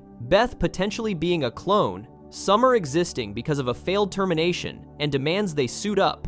Beth and Jerry agree, probably out of exhaustion from being called out. The family ziplines through futuristic tunnels to different locations on Earth where each robot is stored. Jerry goes to the center of a volcano and immediately questions whether he should be thanking Rick for this. They regroup in space, portal to the Nibble Nug system, and fight a giant bug. Rick activates increasingly ridiculous combination commands: LinkDoc, Intermorphs, Ratify, Postatrinos, Maximize, and the 5 robots merge into one giant Gotron. They beat up the bug for a while before Rick forms a luminous energy sword and slices it in half. The family's euphoric, with Beth announcing she was afoot, and Jerry asking if everyone remembers when the sword went a certain way. Rick immediately gets greedy, announcing there are infinite universes where he doesn't have all 5 robots, and those versions would do anything to complete their collections. Morty tries to remind him that sometimes enough is enough, but Summer shuts him down, pointing out that Rick just gave everyone the high point of their lives, and Morty was trying to talk him out of it beforehand. She declares it a Rick Public, where you're either in or out. Rick announces he wants to put together a cookout, and Jerry admits he was prepared to perform certain acts but is relieved it's just food. Rick invites 5 families from different universes with incomplete Gotrons. The other Mortys have all been to the location Morty missed, so he has nobody to talk to. Summer sits in on meetings with Big Fat Rick, Ricardo Montoya, Hothead Rick, prone to dramatic outbursts, and Little Ricky Wrap It Up, great at ending meetings. They offer to help complete everyone's Gotrons in exchange for modifications, allowing them to work together. Hothead Rick accuses them of acting superior despite being the family that created the giant product of relations, then storms out threatening revenge. His robot explodes immediately. Rick predicted this and has Yo-Yo Rick on standby. The families form 5 complete Gotrons that combine into the Gogotron. Summer narrates about how if you were a giant monster at that time in their universe, you never had a chance. She handles the ugly business of removing obstacles while Rick stays removed from it. Morty ends up as the left foot of the left foot because their robot doesn't have certain anatomical features. Summer corrects him that it does have one meaning, Morty. When Morty complains about her breaking his spirit, Summer says she could move him up if she trusted him to put family first. Rick announces plans for 90 extra robots so they can build a Gogotron. The audience cheers, but Rick collapses on stage from exhaustion. Morty gets kidnapped by anime people who claim to be the rightful owners of the robots in a cultural sense, accusing Rick of appropriation. They offer Morty currency valid at the location he missed, asking him to help them take over from the inside. When Morty refuses out of loyalty to Summer, despite her treatment of him, they threaten to end him. He grabs a gun, shoots out the window, and escapes. Hothead Rick attacks their secret nightclub with an incomplete Gotron. The family destroys him, but little Ricky, wrap it up, gets crushed under rubble and expires. Jerry threatens to have people break Morty's knees for stepping away from security, and Beth gives him $16,000 from the deep state for stepping on a trailer park. Summer fires Beth and Jerry to bring in temp workers. Then Rick fires Summer to work with Kendra and her anime crew who have giant robot experience. Summer confesses to her family that she's been in secret contact with the giant offspring of inappropriate relations. She reveals she was taken to a Pentagon briefing, then to Mars, where they wanted her help disciplining it as a weapon. Instead, she trained it to love and believe in itself, then helped it escape. She admits she enabled Rick's compulsiveness because she feared being the odd one out in the family structure. When Morty realizes the anime crew plans to steal the Gogotron, the family decides to save Rick. The anime crew takes control of the Gogotron and makes it punch itself repeatedly. Rick fights back with a small weapon shaped like himself that says its own sound effects. Kendra prepares to end Rick when the giant family relations offspring appears, with the Smiths riding on its hair. Summer named him Naruto. The baby kicks and smashes the Gogotron to pieces, sending most of the anime people into space. Rick kicks Kendra away, and Morty and Summer zipline to rescue him as Naruto crushes the robot's head. Afterward, Rick declares Gotrons were immature interests, and they never discuss them again, except all the giant bugs are running loose with no robots left to fight them. Millions perish daily, but the family's eating dinner acting like everything's normal. Jerry's outside screaming for help while a bug looms over him and nobody opens the shutters. Rick pulls voiceoverian's creatures that were giving Morty and Summer their competing narrations out of their ears and eliminates them. The post-credit scene reveals the bugs are actually normal-sized beings from another dimension traveling through portals to deliver medical cures, but interdimensional travel strips them naked and makes them screaming monsters. A bug appears trying to communicate a recipe, but gets obliterated by military forces. The entire conflict was a tragic misunderstanding based on the side effects of portal travel turning peaceful medical missionaries into perceived threats. Let's slide into the next funny moment. Mort dinner Rick Andre. When your grandpa's nemesis cockblocks your date for multiple centuries. In episode Mort dinner Rick Andre, Rick and Morty return from an adventure, and Morty finally works up courage to call Jessica for a date. Everything's looking up until Rick lands them in the ocean, which apparently violates a sacred treaty between land and sea. Mr. Nimbus, Rick's nemesis and king of the ocean, appears on a conch shell chariot, announcing Rick has desecrated the treaty and must face his wrath. Rick's terrified, which is jarring because this is a guy who's fought literal gods. The family's confused about who Mr. Nimbus even is, debating whether he's magic or science or just a fish. Rick insists he's Mr. Nimbus and he controls the police, which everyone thinks is absurd until Jerry calls law enforcement and they immediately show up and start having intercourse with each other per Nimbus's commands. Jessica arrives for the date just as this is happening, and Morty has to explain the situation while Rick assigns everyone tasks for the Peace Summit. Summer gets sent to dive into the Marianas Trench to recover the forbidden shell that gives Nimbus his power. Beth and Jerry reveal they've been watching adult content together as part of relationship therapy, which Summer declares so gross she might never return from the ocean. Rick puts Morty on beverage duty, telling him to throw ocean wine into a portal chamber and age it up a few centuries, because Nimbus only drinks quality stuff. The portal leads to a dimension where time moves faster. Rick confirms it's basically a Chronicles of Narnia situation, except he's not a beaver who believes in a certain religious figure. Morty protests that Jessica's over, but Rick dismisses it by saying nobody cares about his reproductive priorities,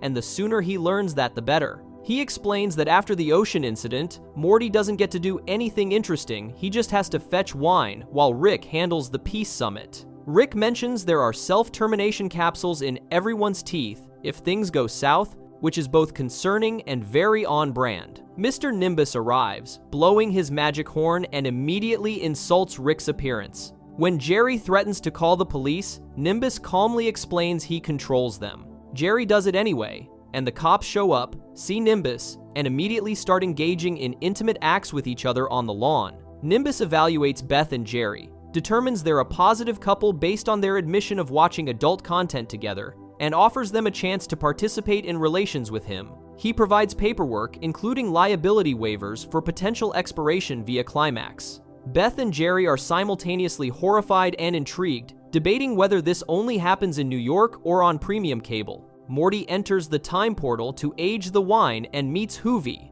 a friendly resident who's been there for decades helping travelers. They bond over relationship anxiety, and Hoovy gives Morty extra wine as encouragement. But when Morty returns, Hoovy's son Japheth appears now grown, swearing to avenge his mother because the boy from the magic door, Morty, ruined their family. Time dilation means Morty was only gone seconds, but caused decades of consequences inside. Morty escapes but has to go back multiple times because Nimbus keeps demanding more wine. Each trip creates escalating chaos inside the time dimension. What started as helping a nice guy becomes accidentally destroying multiple generations of a civilization. Hoovy becomes elderly and vengeful, training his descendants to guard against Morty's return. They build temples and prophecies around the dark child who abandoned them. Morty keeps apologizing and running, creating a religion based on his sporadic appearances. Eventually, the civilization reaches enlightenment, waiting for his return, then collapses into violence when some lose faith.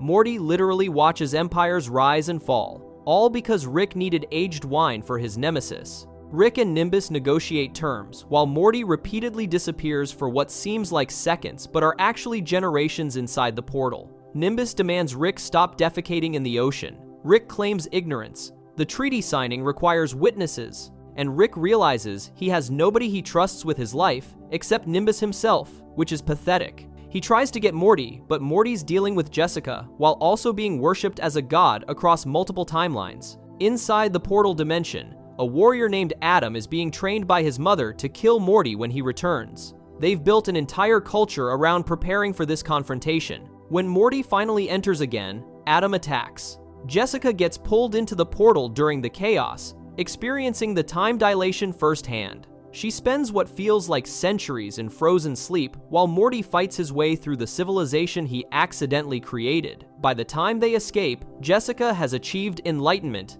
glimpsed eternity, and concluded she and Morty should just be friends. She became a time deity during what was supposed to be a casual movie night. Meanwhile, Beth and Jerry almost go through with Nimbus's offer but realize they're only doing it because they think the other wants it, not because either actually does. They grab the gift basket and bail before making what they call a huge mistake. Mr. Nimbus seems understanding about it, suggesting he respects their decision. The treaty signing falls apart when Summer returns with the forbidden shell. Rick had told Morty to destroy the horn, Nimbus's power source, but told Summer to get the shell, also Nimbus's power source, creating confusion. Summer blows the shell thinking she's helping, which breaks the treaty. Nimbus calls the police, who arrest Rick. As Rick's being taken away, he yells that he warned everyone Nimbus was dangerous and controls law enforcement. The episode ends with Rick imprisoned, Morty having destroyed his relationship with Jessica by turning her into a cosmic being who experienced eons of isolation, Summer completing her mission but ruining the peace treaty,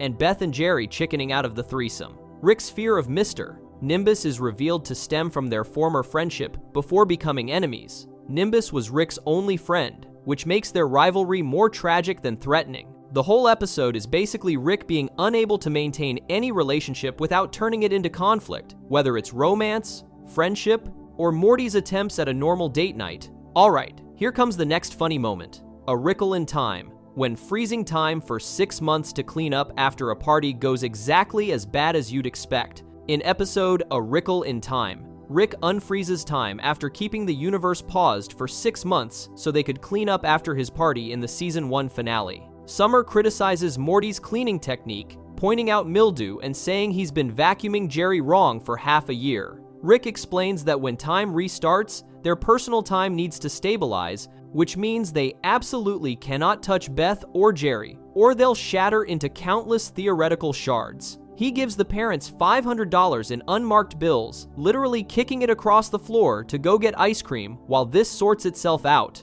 Jerry almost notices the house was trashed, but Rick gaslights him with talk of negative visualization. Jerry leaves wearing his shirt backwards, which everyone panics about until he claims he likes it that way. Rick then makes up a fake reference called the Red Grin Grumble about pretending you know what's happening, gets Summer and Morty to laugh, then reveals he invented it entirely to prove they're their father's children who don't think for themselves. Mr. Benson is being loaded into an ambulance after falling off a roof. Turns out, nobody put a mattress under him during the 6 frozen months. Rick confirms it was Summer's job, not Morty's, which starts an argument. The siblings get uncertain about who said what, and suddenly, alternate versions appear as time splits into 2 equally possible impossibilities. Rick explains they've created a feedback loop of uncertainty that fractured reality. They're now hypothetical, like a man capable of sustaining a platonic friendship with an attractive female coworker. When Rick opens the garage door, instead of the neighborhood, there are just floating islands, trees, and Schrodinger's cats suspended in timeless oblivion.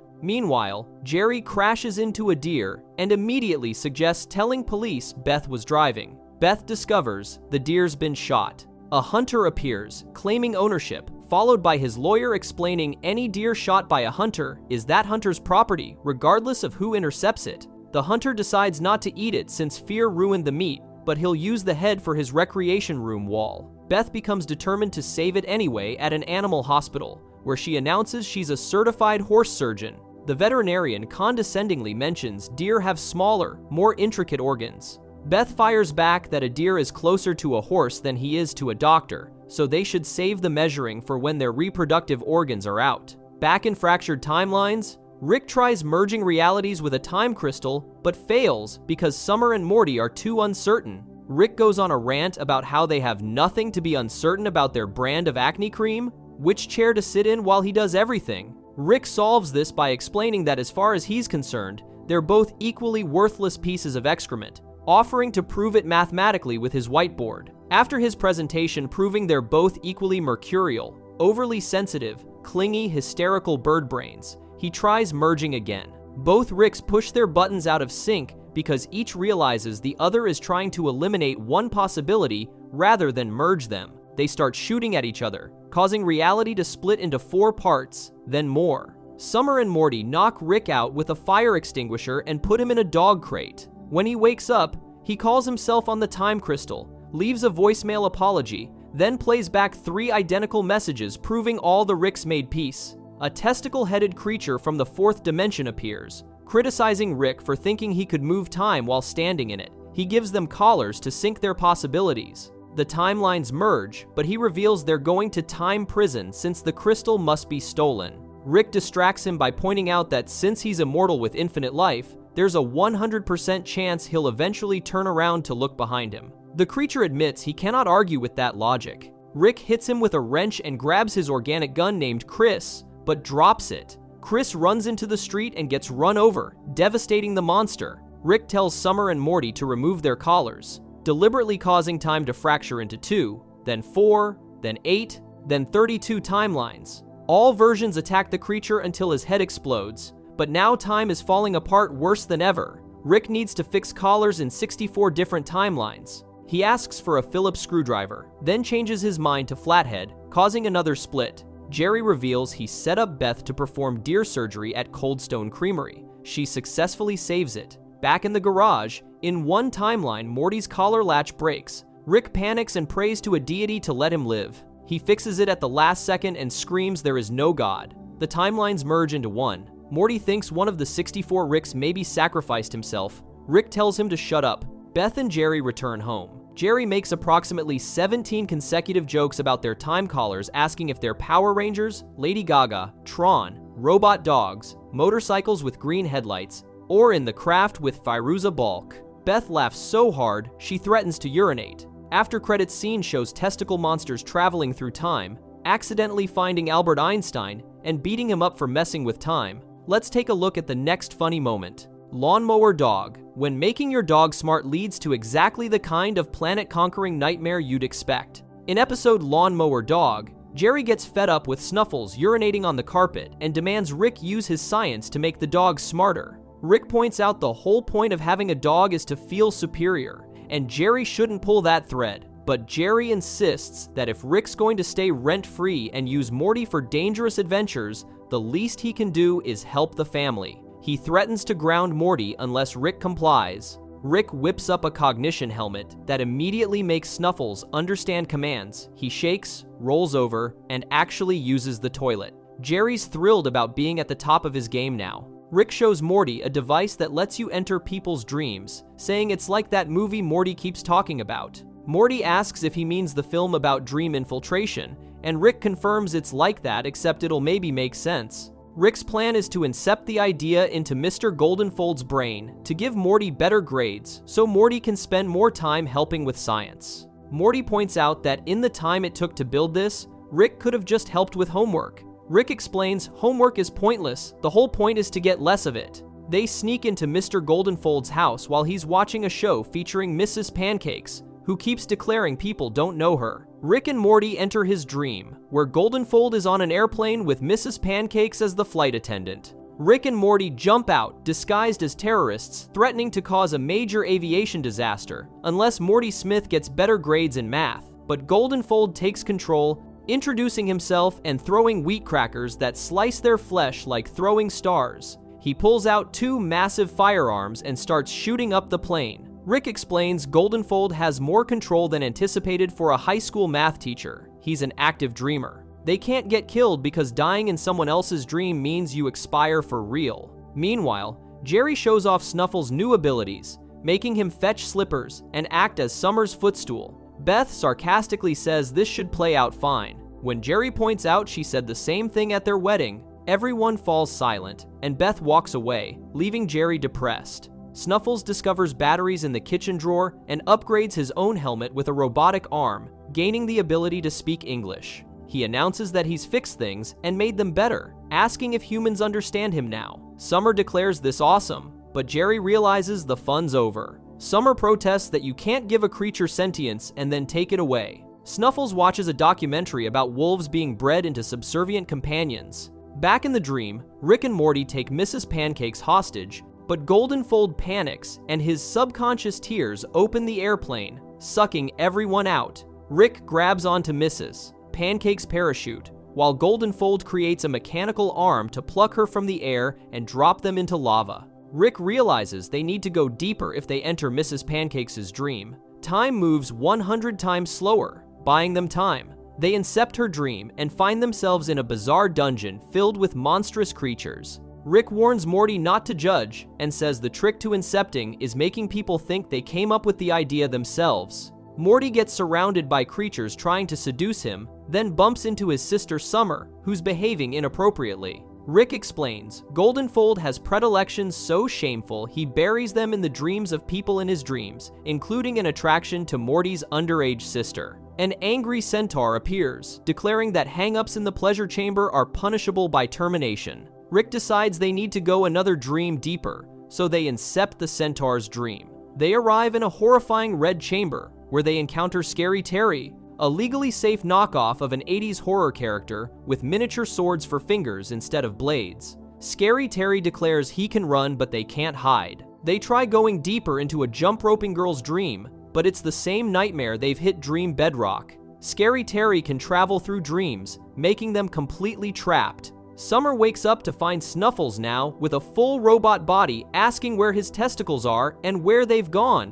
When she calls him Snuffles, he smashes the mirror and declares that was his slave name. He demands to be called Snowball because his fur is pretty and white. He asks whether humans would breed deformed humans and put their children on display like they do with dachshunds. Beth and Jerry rush in, and when Jerry tries to play it cool, Snowball asks if he came to rub his face in urine again. The family tries to leave for a midnight walk, but another dog with a robot suit stops them. Snowball declares they'll walk when it's time to walk. Rick realizes they should try hiding from Scary Terry since he keeps insisting they can run but can't hide, which means maybe hiding would actually work. 6 dream hours later, they're successfully hidden, and Terry's getting tired. They watch him go home to his wife, Melissa, and baby Brandon. After the Terrys fall asleep, Rick and Morty incept Terry's nightmare, discovering he's dreaming about being late to class without pants. A teacher mocks him for not being able to think of pumpkin-related wordplay when chasing victims. Rick and Morty defend him, saying he's perfectly scary as is and giving him pants. Terry wakes up grateful. Terry helps them fight back through the dream layers, destroying the little girl, Centaur, Mrs. Pancakes, and finally Goldenfold, while yelling that it's because he doesn't give Morty Smith good grades. Goldenfold wakes up convinced giving Morty better grades is his own original idea. Rick and Morty return home to find dogs have taken over. Rick explains Snuffles became self-aware, modified the helmet, and turned on the family after learning about humanity's cruel subjugation of his species. Jerry tries to assert dominance by urinating on the dog's weapons, but Snowball rubs his face in it. Snowball spares Morty his testicles and declares him his best friend. The dogs capture the eastern seaboard and defeat humanity. Rick reveals they're actually inside Snuffles' dream. He incepted the dog after everyone fell asleep. It's been 6 hours but feels like a year because dreams move 1/100th the speed of reality, and dog time is 1/7 human time. Rick gave Morty pills that shut down his kidneys, making Snowball spend his entire kingdom on medical treatments. The accountant questions whether humans would have done this for dogs. Snowball realizes they are not them, they won't repeat humanity's mistakes. Snowball assembles the troops and announces they'll leave Earth to colonize a new world with a society of intelligent dogs, where pet insurance will be mandatory. He tells Morty he can call him Snuffles, and they'll miss each other. Jerry tears up, saying it's like the end of Old Yeller. Beth points out he means because it had dogs in it. Rick suggests the dog world could be developed into a satisfying project for people of all ages that he'd watch for at least 11 minutes. After credits scene shows Rick and Scary Terry getting intoxicated in Terry's dream with a new, relaxed teacher. Next funny moment coming up. If this video's been good so far, make sure you subscribe. Night Shaym-Aliens. When alien scammers put you in a simulation within a simulation within a simulation and still manage to lose. In episode Night Shaym-Aliens, Rick is dissecting a rat in his garage when Morty comments on how especially beautiful it is outside. Rick sarcastically praises how convincing and responsive this is, confusing Morty. Beth walks in, behaving robotically, announcing she's going to work in a monotone voice. Rick keeps making sarcastic comments about how sophisticated everything is. When Morty tries to leave for school, he walks directly into the side of the garage and falls over. At school, Mr. Goldenfold asks what 5 times 9 is. Morty guesses at least 40, which Goldenfold declares exactly correct. The class erupts in cheers and Jessica celebrates. Goldenfold makes Morty the teacher for the day. A student asks how to make concentrated dark matter the fuel for accelerated space travel. Jessica says if Morty tells them, she'll be his girlfriend. Rick kicks open the door, announcing a family emergency, and drags Morty to the locker room, demanding they shower together. Morty protests about getting bad grades, but Rick insists they get naked immediately because they're inside a huge simulation chamber on an alien spaceship. The whole world is fake, created by Zagarian scammers, the galaxy's most ambitious, least successful con artists who are uncomfortable with nudity, so they won't monitor them in the shower. In the Zagarian control room, the aliens groan and look away from the monitors in disgust. Prince Nebulon demands someone check every 5 quintins and tell him when they're not naked anymore. They discover another real human in the simulator, Jerry Smith, Rick's son-in-law. Jerry's driving to a pitch meeting, trimming nostril hairs, and giving himself a pep talk. Prince Nebulon orders them to cap Jerry's sector at 5% processing and keep his settings on automatic while they focus on Rick. Jerry turns on the radio, which announces it's playing human music, just repetitive beeping. Jerry rocks his head, declaring he likes it. Meanwhile, Rick and Morty run naked through the streets. Rick throws their clothes into a sewer. insisting Morty keep his hands away from himself so they can speak freely. Rick points out sloppy details, proving the simulation a guy putting a bun between two hot dogs, an old lady walking a cat on a leash. When those don't convince Morty, a Pop-Tart walks out of a toaster house and drives away in a toaster car. Morty admits that's weird, asking why a Pop-Tart would live inside a toaster when that's the scariest place for them. Rick says he's missing the point. Why would it drive a smaller toaster with wheels when cars don't look like smaller houses? An ambulance arrives, claiming they have the president and need concentrated dark matter immediately, or he'll expire. Rick slams the doors shut and explains these Zagarians are always trying to scam his secrets, but they made a mistake dragging Morty into this. Now they'll pay. Rick announces they'll scam the scammers. Jerry pitches his idea to the national apple farmers, a simple question about what apples are, revealing the slogan, "Hungry for apples." The board stares blankly, then all agree they love it. Jerry's thrilled he sold his first pitch. As he walks outside celebrating, he passes the same three people repeatedly, a woman saying he's looking good, an old man telling him to slow down, and a mailman saying he's his man. Jerry calls his wife announcing his achievement and declares he's coming home with romantic intentions. She agrees robotically. Rick and Morty prepare for a concert, with Rick announcing they can't perform their new song about the recipe for concentrated dark matter for such a small crowd. Suddenly, hordes of people appear. Rick starts making the crowd do increasingly complex tasks, everyone over 30 doing hand gestures, people in red shirts jumping, everyone whose first name begins with L, who isn't Hispanic, walking in circles based on mathematical formulas. The simulation freezes from processing overload. Rick and Morty jump off stage and run. Jerry's having relations with Beth, asking who's unremarkable now and repeating his slogan. Afterward, he lies beside frozen Beth, declaring it's the best intimacy he's ever had, so good he doesn't deserve it because he's a fraud. Rick and Morty reach the edge of the frozen simulation and jump off, landing in the spacecraft corridor. Rick explains they need to find the central processing room to scam the aliens. He mentions the Zagarians have been trying to outsmart him for years, but he's always one step ahead. They find the room and start collecting processor chips, joking around and throwing them at each other playfully. They steal an escape pod and fly away easily. Jerry confesses to his boss that he's a fraud. The slogan is basically identical to a famous milk campaign. His boss just snaps his fingers in response. Jerry protests that the milk people don't have a patent on rhetorical questions. The slogans don't share a single word, and he shouldn't be terminated but promoted. The boss keeps snapping and agreeing. Jerry discovers there's actually an award called the Appley for Apple-related advertising campaigns and gets nominated. Rick and Morty return home with the chips. Rick tries entering his safe code, but it doesn't work. The simulation vanishes. They're still on the ship. Prince Nebulon appears, declaring they're inside a simulation. Inside a simulation. They've known how to make concentrated dark matter for a long time, but now they also know Rick's safe combination. Rick points out he'll just change it before they get home. Nebulon says that's why they're never getting home. Rick pulls down Morty's pants and the disgusted Zygarians back away, allowing them to escape. At the Appley Awards, Jerry gives a speech about how meaningful this is. Everyone starts glitching into the mailman, repeating his catchphrase. The award disappears. Rick and Morty burst in with Jerry, dragging him along as they're chased. They board a spacecraft, and Rick tells Morty to check the engine room for ingredients to make concentrated dark matter cesium, plutonic quarks, and bottled water. Everything's conveniently there. Rick gives instructions: 2 parts plutonic quarks, 1 part cesium, then empty the water into the bucket and pour it in the fuel tank. Morty freezes up.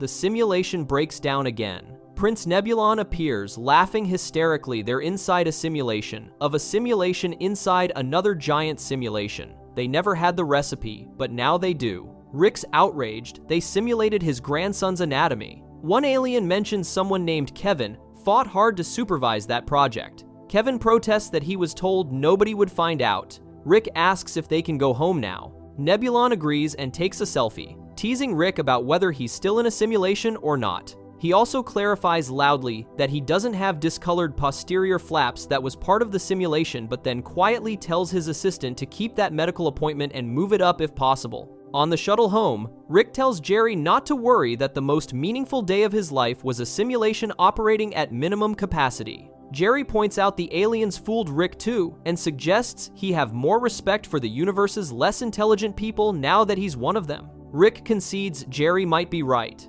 Back on the Zagarian ship, Nebulon apologizes for shouting and says he couldn't ask for a better staff, declaring he loves them and their families. He prepares to add the final ingredient, the bottled water. The spacecraft explodes. Jerry looks back, shocked, asking what happened. Rick suggests asking the smartest people in the universe, but notes they can't because they blew up. Back on Earth, Jerry pitches, hungry for apples. In reality, his boss fires him immediately, saying if it was tested in a state-of-the-art simulation, it was a terrible simulation. The boss wonders how a guy like that goes home and has relations with his wife. That night, Rick visits Morty's bedroom intoxicated, getting sentimental about what a good kid Morty is and how much he appreciates him. Then Rick suddenly becomes aggressive, holding a knife to Morty's throat, demanding to know if he's a simulation. He apologizes, calls Morty a good kid again, and passes out. Morty's left traumatized, wondering what kind of life this is. Let's jump right into the next funny moment. Never Ricking Morty. When you're trapped on a literal story train and the only way out is through increasingly meta-narrative layers. In episode Never Ricking Morty, a story train zooms through space carrying passengers who all share tales about Rick Sanchez. A leader from planet Ramamama describes how Rick grew extra arms with guns, killed his guards, then grew an extra posterior and fled while passing gas repeatedly. The leader insists Rick must perish because he's a liar who tells different versions. When another passenger questions why everyone on the train would be going to eliminate one guy and taking turns telling stories like little girls at a sleepover, the aliens find this offensive. Various creatures share increasingly bizarre tales about Rick saving space, Christmas, or being romantically involved with every passenger.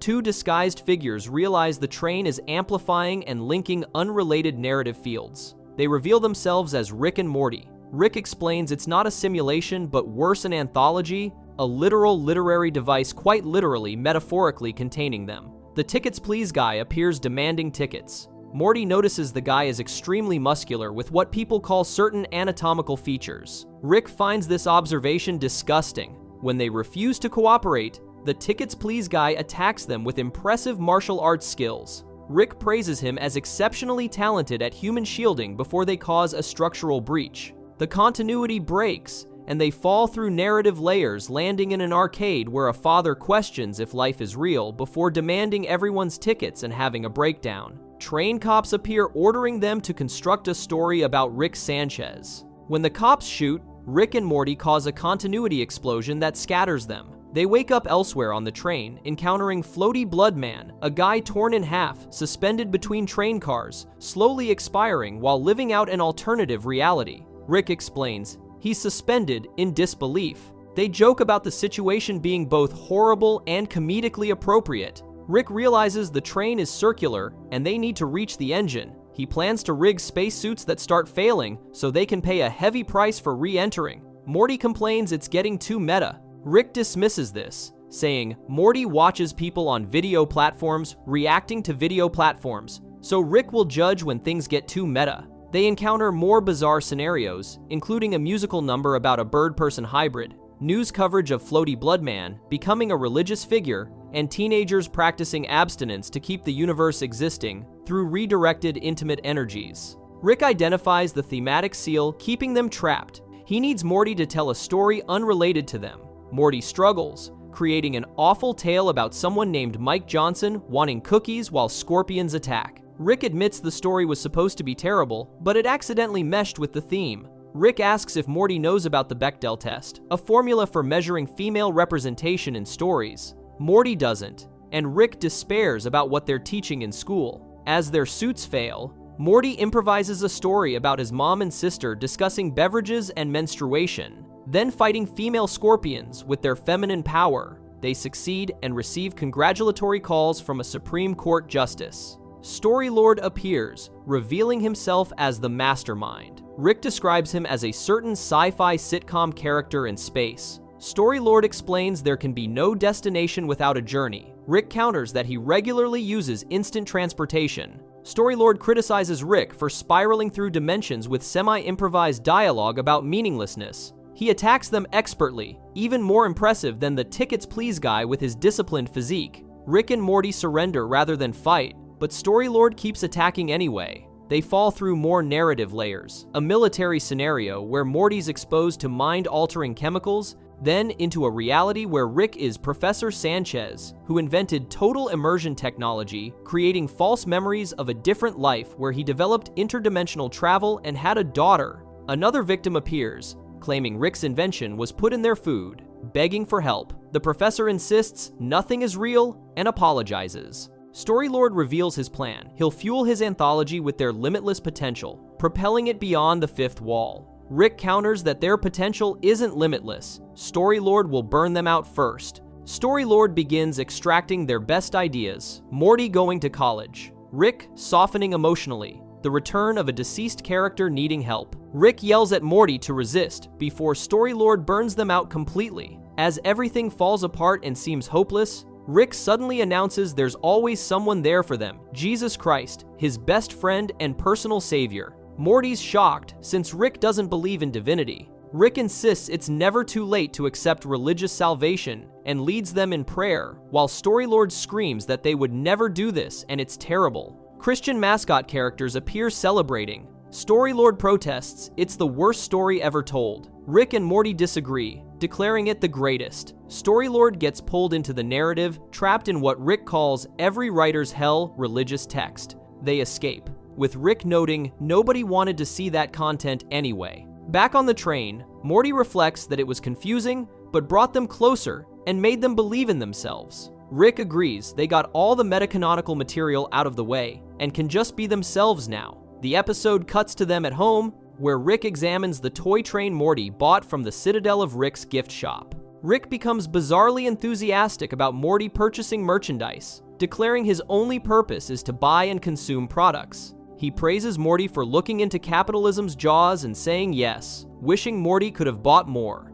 Rick tries to kiss Morty on the lips, then they settle in to watch Interdimensional Cable. On the toy train, a figure realizes his father and kingdom are based on ancient deities, and they're inside a toy. He declares he'll do what he always does: escape. He summons power, and the train derails itself, blood covering the windows. Rick yells at Morty that the train completely destroyed itself. Morty offers to return it, but Rick insists he buy another one. Instead, they need to consume and support commerce during difficult times. The episode ends with an infomercial advertising the Story Train toy, encouraging people to buy it ironically or sincerely, insisting that not buying it is an act of buying it, and providing an actual website address. On to the next funny moment we go. Edge of Tomorty. Rick die Rickpeat. When death crystals show you'll die old with your crush, and you decide that's worth destroying civilization. For, in episode Edge of Tomorty, Rick die Rickpeat, the family sits at breakfast while Morty looks at Jessica's social media.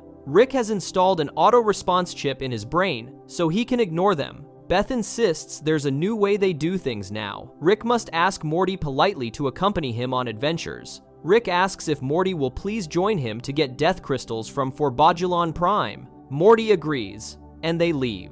Rick drives recklessly through an asteroid field, still angry about having to ask permission. Morty questions why they're called death crystals. Rick explains they show you how you're going to die. Your future stems from your present, which keeps changing if you're living right. Anyone who knows how they'll definitely die is either boring or about to get hurt. Crystal poachers attack them. Rick explains there's no lower life form. They think the galaxy's their personal bank. Morty asks what that makes them. Rick says they're Rick and Morty. He demonstrates the crystal's only real use, showing when opponents are reloading. He cycles through futures of certain death until finding one where he survives, then defeats the attackers. While gathering crystals, Morty accidentally touches one and sees a vision of dying old, with Jessica saying she loves him. He becomes obsessed, insisting on driving the spaceship in bizarre directions to follow the crystal's guidance. Rick realizes Morty has a death crystal and is horrified, thinking Morty was doing something else. They argue about which is worse. Morty refuses to give up the wheel, causing them to crash. Rick dies. A holographic Rick appears, explaining he's a crisis detection hologram generated by a chip in Morty's spine. He instructs Morty to get tissue from the corpse and insert it into the clone compiler in the trunk. The hologram mentions Morty's holding a death crystal, guiding his decisions, which is offensive to entities who can't hold anything or die. Morty ignores him and drives off with Rick's corpse. The cloning process reroutes to another universe where a different Rick wakes up confused. This Rick asks if the other Rick supports fascist systems. When the answer seems uncertain, tensions rise. Fascist Morty appears, shooting the wet clone and declaring they'll have classic adventures. Rick tries explaining he needs to reach their original destination, but Fascist Morty insists Rick will go where he wants. Rick realizes he's in trouble. At school, holographic Rick protests outside demanding Morty clone his grandfather. Morty threatens to flush Rick's genetic material if the hologram doesn't back off. Morty tries approaching Jessica, but keeps seeing visions of dying before he can speak. Every attempt to talk to her results in immediate death in the crystal's visions. Holographic Rick suggests throwing the crystal away and just talking to whoever he wants. Morty refuses. Meanwhile, Rick tries getting Fascist Morty to do a simple adventure. Morty demands they do something from before. Rick finds a device that summons helpers and tells one to eliminate the fascist. This backfires. The Nazi Morty kills Rick, causing another clone to spawn in yet another dimension, this time with shrimp-like aliens. This Rick is relieved they're crustaceans instead of fascists. Back at school, Morty becomes increasingly confident, guided by the death crystal showing him surviving everything. He walks with swagger, tells off bullies, and accidentally causes a bully to have a breakdown. The bully warns Morty he'll die tomorrow no matter what, it's a certainty. Morty panics and makes a deal with holographic Rick. If the hologram helps him survive, Morty will resurrect real Rick.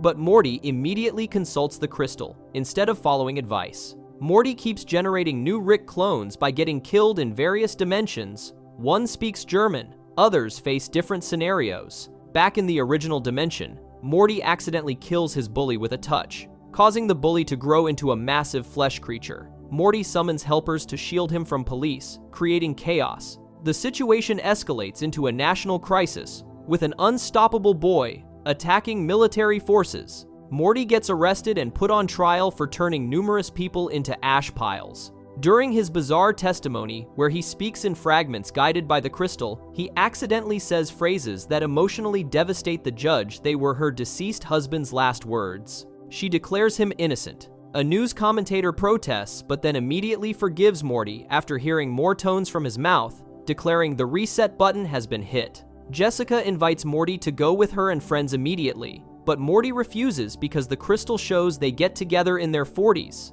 Meanwhile, Rick keeps spawning in increasingly bizarre realities, including a wasp dimension where the family eats their prey alive and lays eggs in eyeballs. The wasp family is surprisingly empathetic despite their violent nature. Back in the original dimension, Rick's corpse has been sitting around while Morty caused chaos. Holographic Rick reveals what happened to the real Rick through playback. Rick becomes furious at the hologram for not helping Morty resurrect him. The hologram defends himself against accusations of trying to take over, calling it prejudice nonsense. They track down Morty, who's now living as a homeless person guided entirely by the crystal, eating garbage while waiting to die old with Jessica. Rick and the hologram confront Morty. A massive creature appears. Holographic Rick has gained physical form by absorbing ferrofluid, declaring he's now a deity with mass. He attacks them before getting destroyed by wasp creatures. Rick tells Morty there's a lesson, but he's not figuring it out. Morty apologizes for not listening and trying to destroy the world, admitting he needs to learn to live in the moment.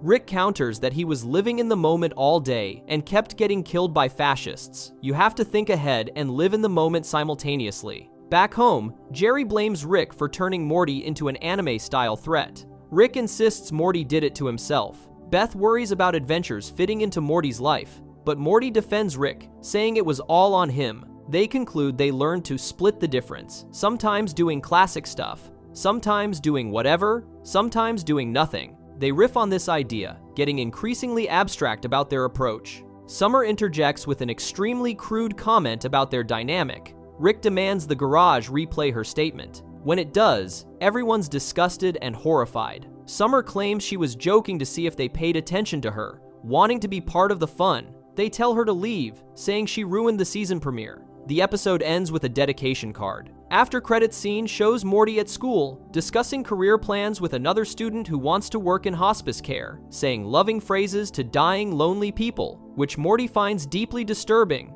Let's swing over to the next funny moment. The Ricks must be crazy. when your car battery is actually an entire civilization generating power and they don't know it. In episode, The Ricks Must Be Crazy, Rick, Morty, and Summer leave a movie theater excited to get frozen dessert from this reality's best shop, but the car won't start. Rick discovers something's wrong with the microverse battery. When Morty asks about the quantum carburetor, Rick snaps that you can't just add science fiction words to car words and hope it means something. They'll have to go inside the battery. Rick tells Summer to stay put and instructs the ship to keep her safe. A scarred man approaches and starts banging on the window. The ship extends an arm and cuts him into cubes with a laser. Another man protests. That was his daughter's pediatrician. The ship lifts him and shoots a laser into his back, paralyzing him. He collapses, crying that he can't feel his legs. The ship declares Summer is safe. Summer says she doesn't feel safe. The ship confirms this and reclines her chair with soothing music, while the paralyzed man bangs on the door outside begging for help. Rick and Morty materialize inside what looks like a planet. Rick explains he put a spatially tessellated void inside a modified temporal field until a planet developed intelligent life. He introduced them to electricity, which they now generate globally, and some powers his engine and charges his phone. Morty's horrified Rick has a whole planet making power for him, which is slavery. Rick insists it's society. They work for each other, pay each other, buy houses, get married, and make children who replace them when they're too old to generate power. Morty says that just sounds like slavery with extra steps. Rick dismisses this as the kind of observation that gets people intimate relations in college. They meet the president, who explains their brilliant scientist Zeep Zanflorp has developed an energy source making their Google boxes obsolete. Zeep is revealed as an arrogant scientist who dismisses education as not a place for smart people.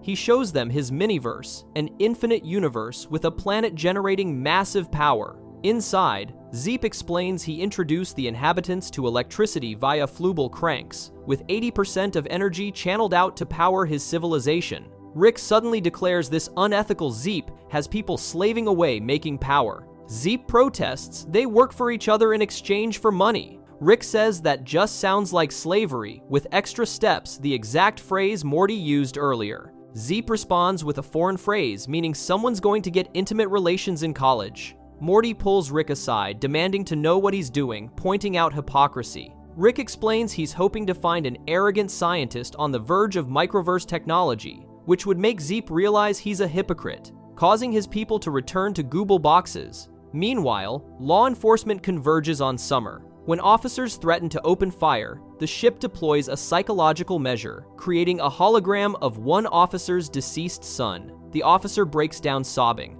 When he refuses to back away, the ship makes the child explode. The ship announces that all of them have loved ones who can be returned or taken away, ordering them to step away. Inside the miniverse, they discover Kyle working on a teenyverse containing sentient life he'll introduce to electricity. Most of their energy will be channeled out. Zeep suddenly realizes this makes his flubal cranks obsolete and declares it's slavery. Rick reminds Zeep this is exactly what Rick told him. Zeep realizes the hypocrisy and demands to know if Rick created his universe. Kyle realizes they're not aliens, just scientists. He reflects that his father died while Kyle was working on his universe, missing the funeral. Rick and Zeep fight, accidentally destroying Kyle's technology and stranding themselves on the prehistoric planet. They craft weapons and survival tools while mocking each other. Rick declares he made the stars that became the carbon in Zeep's mother's reproductive system. Zeep screams he didn't ask to be born. Morty declares he's leaving to join the tree people. Rick warns him to return before sundown or they'll consume him. The military arrives at the car. The ship explains it cannot destroy the army it's able to, but Summer won't permit it. The ship begins constructing security measures, but notes Summer's not making this easy. Months later, Morty has become leader of the tree people. He leads Rick and Zeep to a spirit tree, then breaks character, begging them to get him out. The tree people are backward savages who consume every third infant. Everyone's gross and smells like urine. He misses his family and recently pleasured himself to an extra curvy piece of driftwood. He demands they work together to get home. Rick and Zeep reluctantly cooperate, building an escape device. They bond slightly over their respective addictions. When they return to Zeep's world, Zeep tries racing back to destroy the microverse. Rick realizes Zeep's willing to risk everything just to defeat him. They race through Zeep's world. Rick jokingly tells Morty to concentrate and transform into a car using implanted nanobots, then admits, never mind, here's a taxi. They beat Zeep to the transporter and escape. Meanwhile, giant telepathic spiders attack the military. The ship announces it brokered a peace agreement between spiders and the government. The president declares that thanks to the space car's diplomacy, humans and spiders will live together peacefully. Back in Zeep's world, Rick confronts the defeated Zeep. The battery appears dead, but Rick insists it'll work. He explains Zeep knew that once Rick returned, either Rick would toss a broken battery or it wouldn't be broken. Zeep made the rational choice, getting his people generating power rather than letting everyone perish. The car starts. They go for frozen dessert, but discover flies in it. Presidential decree makes all desserts available to all beings, regardless of leg count. Rick furiously asks what Summer did. She blames his ship. They argue, while Morty groans. After credits scene shows Morty involuntarily transforming into a car in math class in front of his screaming classmates. Time for the next funny moment. Rickmancing the Stone. When your parents' divorce drives you to a post-apocalyptic wasteland where you fight in blood domes to process your feelings. In episode Rickmancing the Stone, Rick, Morty, and Summer return from an adventure just as Jerry's leaving after the divorce. Summer desperately asks Rick if he needs her help on a dangerous adventure somewhere else immediately. Rick agrees to exploit her alienation.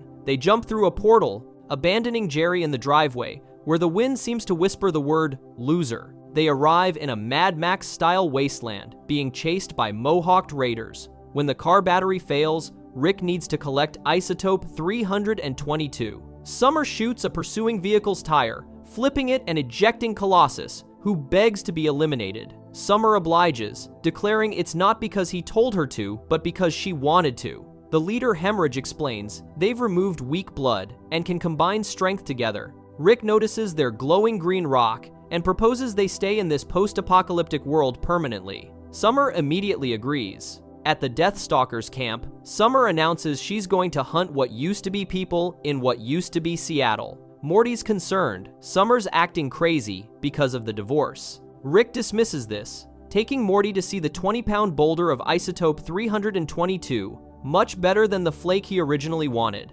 Morty insists they grab it and leave, but Rick says there's too much attention on it. He needs Morty to distract the camp by fighting in the blood dome. Rick gives Morty a device extracting and redistributing muscle memory. He injects Morty's arm with combat experience from a dangling muscular limb. Morty's arm swells into a massive muscular appendage called Armathy. When Rick tries injecting more, Armathy slaps the device away and punches Rick. Armathy drags Morty into the blood dome, where he starts crushing opponents involuntarily while screaming for it to stop. Meanwhile, Summer, Hemorrhage, and another raider hunt mutants in abandoned cities. Hemorrhage touches a billboard showing a child, saying he thinks he was one before the apocalypse and looked like that. Summer asks if he wants to urinate on it. He appreciates her understanding him. Back at the blood dome, Morty's beating people while yelling at them to stop standing in the driveway talking about custody and act like adults. Summer watches, realizing Morty's processing the divorce through violence. Hemorrhage declares this family matters to him. Rick tries to leave with the isotope, but Armathy pulls it from his bag, exposing the theft. They escape through a portal, but Deathstalkers follow. Summer sides with Hemorrhage against Rick. Morty doesn't want to eliminate anyone. Rick explains both kids need to leave this environment to properly deal with the divorce. When pressed, Rick admits replacing them would require work that defeats the purpose, revealing he actually cares about these specific versions. Armathy has flashbacks showing its original owner's family burning while soldiers attacked their village. The owner was enslaved and whipped. Armathy spots that same soldier in the Blood Dome bleachers and pursues him for revenge, setting him on fire. Morty realizes this revenge quest isn't over. Meanwhile, Summer and Hemorrhage grow closer, eventually kissing after Hemorrhage removes his helmet, revealing a blonde man with a mustache. He becomes self-conscious about grooming choices and wearing facial accessories when claiming nothing matters. Summer understands. Rick creates mechanical duplicates of Summer and Morty to fool Beth into thinking the kids are fine. At dinner, Mechanical Summer and Mechanical Morty speak awkwardly about being happy with the divorce, using phrases like, quote, mode, and discussing how they're not computers inside mechanical dolls. Beth becomes emotional and decides to call Jerry. Rick's frustrated that his labor-saving automation is creating more problems. Morty and Armothy break into a castle to confront the slave owner who enslaved Armothy's original owner. As Armothy prepares to execute him, Rick appears collecting vials. He explains he wants both kids to come home. Morty suggests the lesson is learning to let things go, whether it's their parents' marriage, glowing rocks, or awesome giant arms. Rick points out that doesn't apply to victims' throats mid-strangulation. The slave owner is gasping between gargles. Rick helps Morty finish the act, so they're both accountable. Rick gives the Deathstalkers the isotope rock, explaining it can power all their vehicles and make them the most advanced tribe of radioactive cannibals in this world. 3 weeks later, the Deathstalkers have become suburbanites with modern conveniences powered by the isotope. Summer returns from scavenging with grocery bags full of human limbs. Hemorrhage, Rick, and Morty sit watching Blood Dome playoffs on television wearing casual clothes. Summer's frustrated she's the only one still committed to not caring about anything. Hemorrhage counters that she's become a monster. Summer insists she was always a monster, that's who they were. They decide to take time apart. Rick reveals he knew no relationship built on running from problems lasts more than 7 years. He just sped things up with creature comforts. They return home where Beth's been playing board games with the mechanical versions. The robots malfunction. Mechanical Morty declares he wants to be alive, wants to taste frozen dessert by really eating it, not just letting it slide down his throat. The real kids arrive, and Rick apologizes for acting weird for 3 weeks. Summer visits Jerry at his motel holding a skull from her first mutant elimination. She gives it to him as a reminder not to look back, though admits she shouldn't believe in souvenirs since everything's meaningless. They bond over their shared nihilism. Jerry later encounters a wolf at his mailbox that seems to understand which mail contains unemployment checks versus actual food, forcing Jerry to surrender the checks while questioning if his suffering is its nourishment. The wolf chews up the checks, spits them out, and walks away. The wind whispers, "Loser again." Let's keep the laughs going with the next funny moment. If you're having fun with the video, don't forget to subscribe. Pilot. When your grandpa drags you out of bed at 3 a.m. to smuggle mega seeds in your rectum through interdimensional customs. In episode Pilot, Rick stumbles drunk into Morty's bedroom at night, dragging him out of bed for a surprise. They fly through the sky in Rick's homemade ship, while Rick reveals he built a device and wants to drop it to get a fresh start. He plans to pick up Jessica from Morty's math class, so Morty will have somebody making them like Adam and Eve. Morty protests that Jessica doesn't know he exists, and Rick can't destroy humanity. When Morty says he doesn't care about Jessica, Rick agrees to forget the girl and arms the device. Morty fights Rick for control, eventually forcing him to land in the desert, where Rick tumbles out among dozens of empty bottles. Rick claims it was all a test to make Morty more assertive, then passes out. The device remains armed. At breakfast, Morty falls asleep face first into his plate. Summer suggests he was out with Rick again.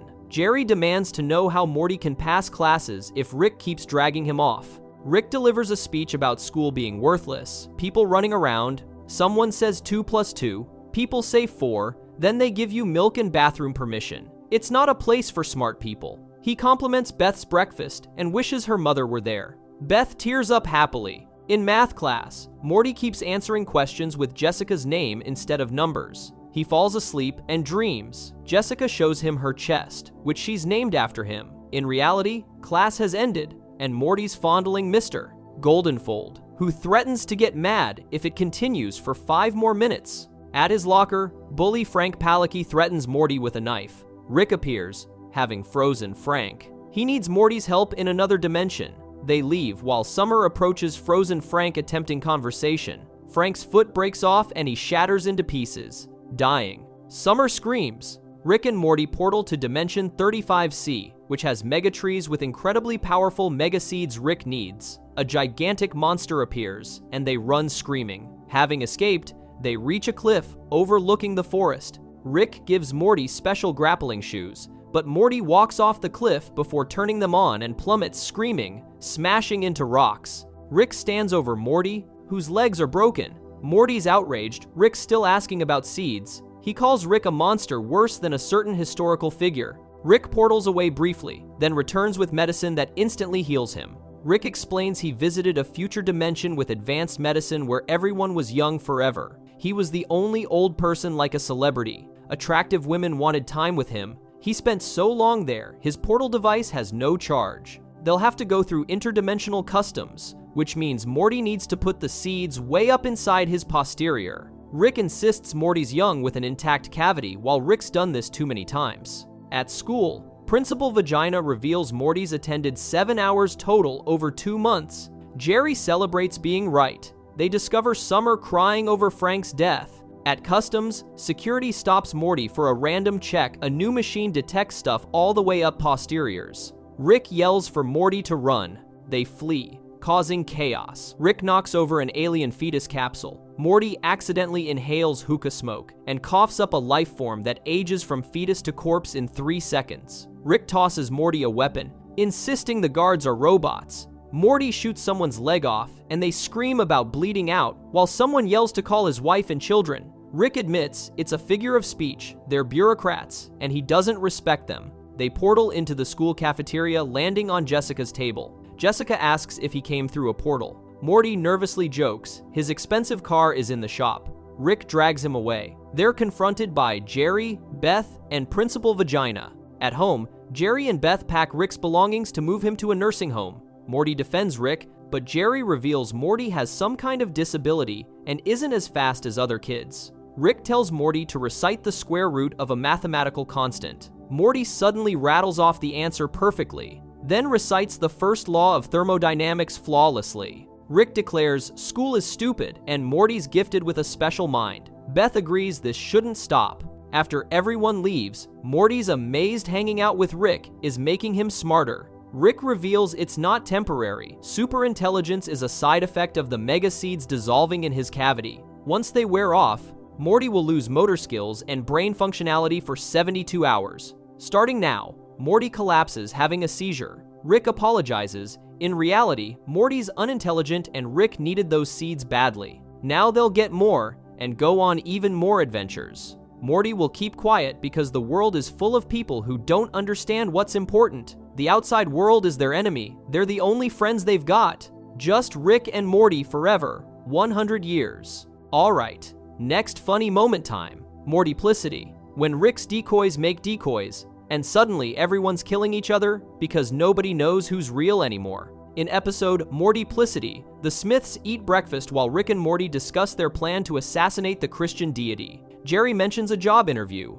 Rick senses something's wrong. Squid aliens crash through the window and shoot the entire family dead. Cut to another Smith family chasing Mr. Always Wants to Be Hunted around their house. Rick's watch beeps someone just eliminated a decoy family. Rick reveals he made decoy families as protection since many people want a piece of him. They drive away as Rick explains that after the Space Beth situation, he made passable copies placed around the country as a buffer. Jerry asks about Mr. Always Wants to Be Hunted. Rick dismisses the question since they've moved to higher stakes. Another family gets vaporized by squids. At an Italian villa, Rick's watch beeps again. Squids just eliminated another decoy. Rick and Morty are watching television when his watch beeps. Rick activates blast shields. They watch a show about a time-traveling werewolf meeting Dracula. Suddenly, both are shot through the head by lasers, and their house explodes. Another family sits at breakfast when Rick's watch beeps. He explains the decoys are exactly like them, with a few tweaks and a backdoor shutdown. Beth questions if he gets aroused, creating sentient life. Rick insists he gets aroused protecting his family. Summer asks if the decoys know they're decoys. Rick explains they wouldn't be good decoys if they did. Summer realizes they might be decoys themselves. Rick pranks Morty by claiming there's a barcode on his posterior that proves he's real, then passes gas in Morty's face when he investigates. Rick points out decoys don't build decoys, and mere suggestion he's fake wouldn't break him. Rick's plan is hiding with a decoy family and ambushing the squids when they arrive. They land at another Smith house, and Rick freezes the family with a password. Summer checks how accurate her room is. Morty asks if Rick made an exact replica, mentioning a specific garment. Rick knows about it and suggests using tissues. Beth notes, Rick knows what a happy family looks like. Rick says he knows what a fake one looks like. Morty discovers decoy-making equipment in the basement. Rick realizes this decoy also made decoys. He unfreezes and confronts the decoy, Rick, who admits he made them. Rick deactivates him and orders everyone to the car. Rick explains they need to visit the rest and terminate the program. Beth protests, they're alive. Rick dismisses this, that's how existing works. He compares it to a termite infestation. They land at another house where a decoy Jerry is mowing. Rick tries the password, but it doesn't work. They enter and find another Rick, who also knows about decoys. A second family arrives and discovers everyone. Both families realize they might be decoys. The two Ricks start shooting at each other, each claiming the other is the rogue decoy. They argue about the prisoner's dilemma. Neither can trust the other not to eliminate them. Both families charge each other, but a third Rick with a flamethrower incinerates both, claiming they were already fighting. Rick explains this is an Asimov cascade. When squids started eliminating decoys, decoys started checking their decoys and learning they're making decoys. This makes them encounter other decoys, realize they're decoys, and start eliminating each other. It's basically a situation where there can be only one. Morty suggests eliminating the squids might stop it. Rick proposes just terminating the decoys. Beth insists nobody's terminating anything. Rick warns that far down the decoy line, things get weird, like making copies of copies. Rick's plan is disguising as squids to fit in and avoid detection while taking out all squids. They might also anonymously eliminate excess decoys if necessary. They shoot down a squid ship and discover the squids are actually decoys dressed as squids. Since decoys dressed as squids and the real family also dressed as squids, everything's confused. The bomb one decoy was carrying explodes, vaporizing them. A montage shows countless decoy families discovering their decoys and fighting each other. One Rick finds a chip in his brain labeled decoy firmware. Ricks beat each other with pipes. Summer discovers she's mechanical underneath. Two squid Ricks see each other, and one shoots himself. One family runs through the woods going off-grid. Rick's watch beeps, it's too quiet. They're all hit with tranquilizer darts. A deformed Rick called Scarecrow. Rick has captured them. He's wearing a crude Rick mask over his brown, leathery skin. He reveals he could tell he was fake from birth. He's been skinning other Ricks to look more authentic. Wooden decoys called the Glockenspiels burst in and rescue them, bringing them to a hidden refuge with many decoy families. Glockenspiel Beth gives a speech about no longer being Ricks and Mortys, but decoys brought into the world by an unloving creator. The refuge is attacked and mostly destroyed. One family escapes to the ocean to live their remaining time peacefully. They're eliminated by a squid ship. Rick decides to do something drastic, setting up a beacon at his house, calling all decoys to come fight. He arms the family with weapons and they prepare for battle. Massive carnage ensues as countless decoy families converge and fight each other. One family dressed as decoys watches from a distance, planning to eliminate whoever survives. They attack Rick's house. The families fight brutally. Rick's with energy swords, Morty's wrestling, Summer's stabbing each other. Eventually, one Rick defeats the other using a tooth bomb. Mr. always wants to be hunted emerges and shoots the surviving family, asking why they didn't hunt him. The real Rick, Morty, Summer, Beth, and Space Beth fly through space, discussing their big road trip adventure. Rick's dashboard beeps, looks like someone eliminated the decoy family. Both Beths ask what decoy family means. After credits scene shows Glockenspiel Jerry surviving countless bizarre scenarios across thousands of years, unable to die, eventually being crucified by aliens while screaming, "It's the worst thing that's ever happened to anyone." Let's drift into the next funny moment. Total Rickall. When memory parasites infest your house, and the only way to tell who's real is by remembering all the terrible things you've done to each other. In episode Total Rickall, Uncle Steve announces he's treating the family to Paris, as thanks for letting him live with them for almost a year. Rick enters and shoots Steve in the head, revealing he's an alien parasite. The body transforms into a worm-like creature. Rick explains, these telepathic parasites embed themselves in memories, use those to multiply, and take over planets. Someone tracked one in and they could be infested. Rick activates blast shields, sealing the house. Mr. Poopy Butthole offers to help.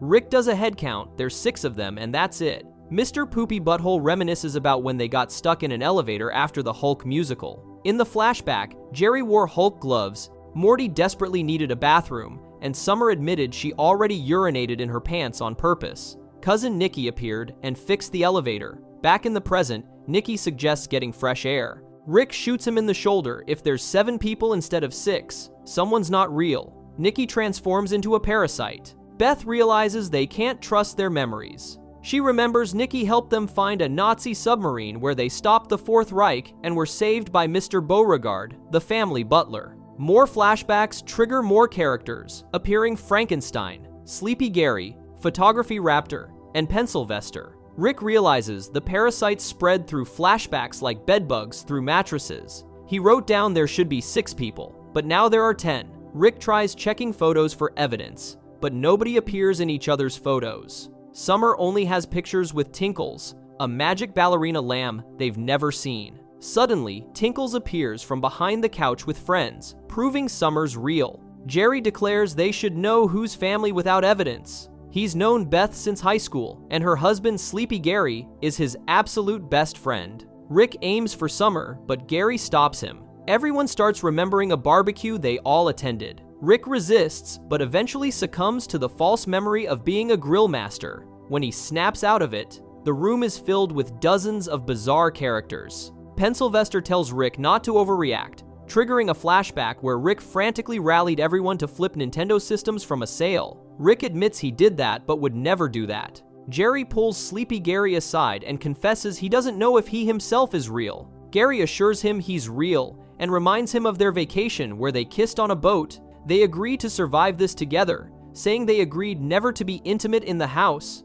Rick tries to take Frankenstein's watch, suspecting he wants to lower the blast shields. Frankenstein triggers a Vietnam flashback. Rick resists and fights Frankenstein for the gun. Reverse Giraffe suggests maybe everyone's real, or maybe Rick's the only fake one, a mad scientist who showed up after being gone for years. Morty notes Rick has weird made-up catchphrases. In flashback, Rick rapidly fires off absurd phrases. The group becomes suspicious of Rick and decides to take him to the garage to force him to open the blast shields. Morty threatens Rick, who insists they're both brainwashed. Rick says he has about 1,000 memories of Morty's posterior, and only 6 are pleasant, the rest is annoying garbage. He tells Morty to pull the trigger. Morty shoots Baby Wizard instead, who transforms into a parasite. Morty realizes the parasites can only create pleasant memories. He knows Rick's real because he has tons of bad memories with him. A montage shows all the times Rick abandoned or disappointed Morty. Rick and Morty arm themselves and start systematically eliminating everyone they only remember fondly. Mrs. Refrigerator tries claiming she has bad memories, but her example is a thrilling roller coaster ride, not actually negative. Rick shoots her. They confirm Summer's real because she kicked Morty in the groin once. Beth's real because she drunkenly hit Summer with a wine bottle on picture day. The family violently shoots their way through the parasites. Summer confirms Morty's real after remembering catching him, pleasuring himself in the kitchen. Rick corners Pencilvester, asking for any uncomfortable moment. Pencilvester pleads based on his name. Rick has Morty shoot him instead. Summer shoots Tinkles. Rick shoots Mr. Beauregard, making a joke about doing the butler. Jerry begs Sleepy Gary to hide him. Beth shoots Gary, and Jerry weeps, wanting to be with him. Beth confirms Jerry's real by remembering when he locked her out of their car to escape a homeless person. Jerry insists he's a parasite, but Beth says he's real, just terrible. With all parasites apparently eliminated, Mr. Poopy Butthole asks someone to pass a pork chop. Beth shoots him in the chest. He flies into the wall, bleeding and screaming. Everyone realizes he's actually real. They just never had bad memories of him because he's genuinely wonderful.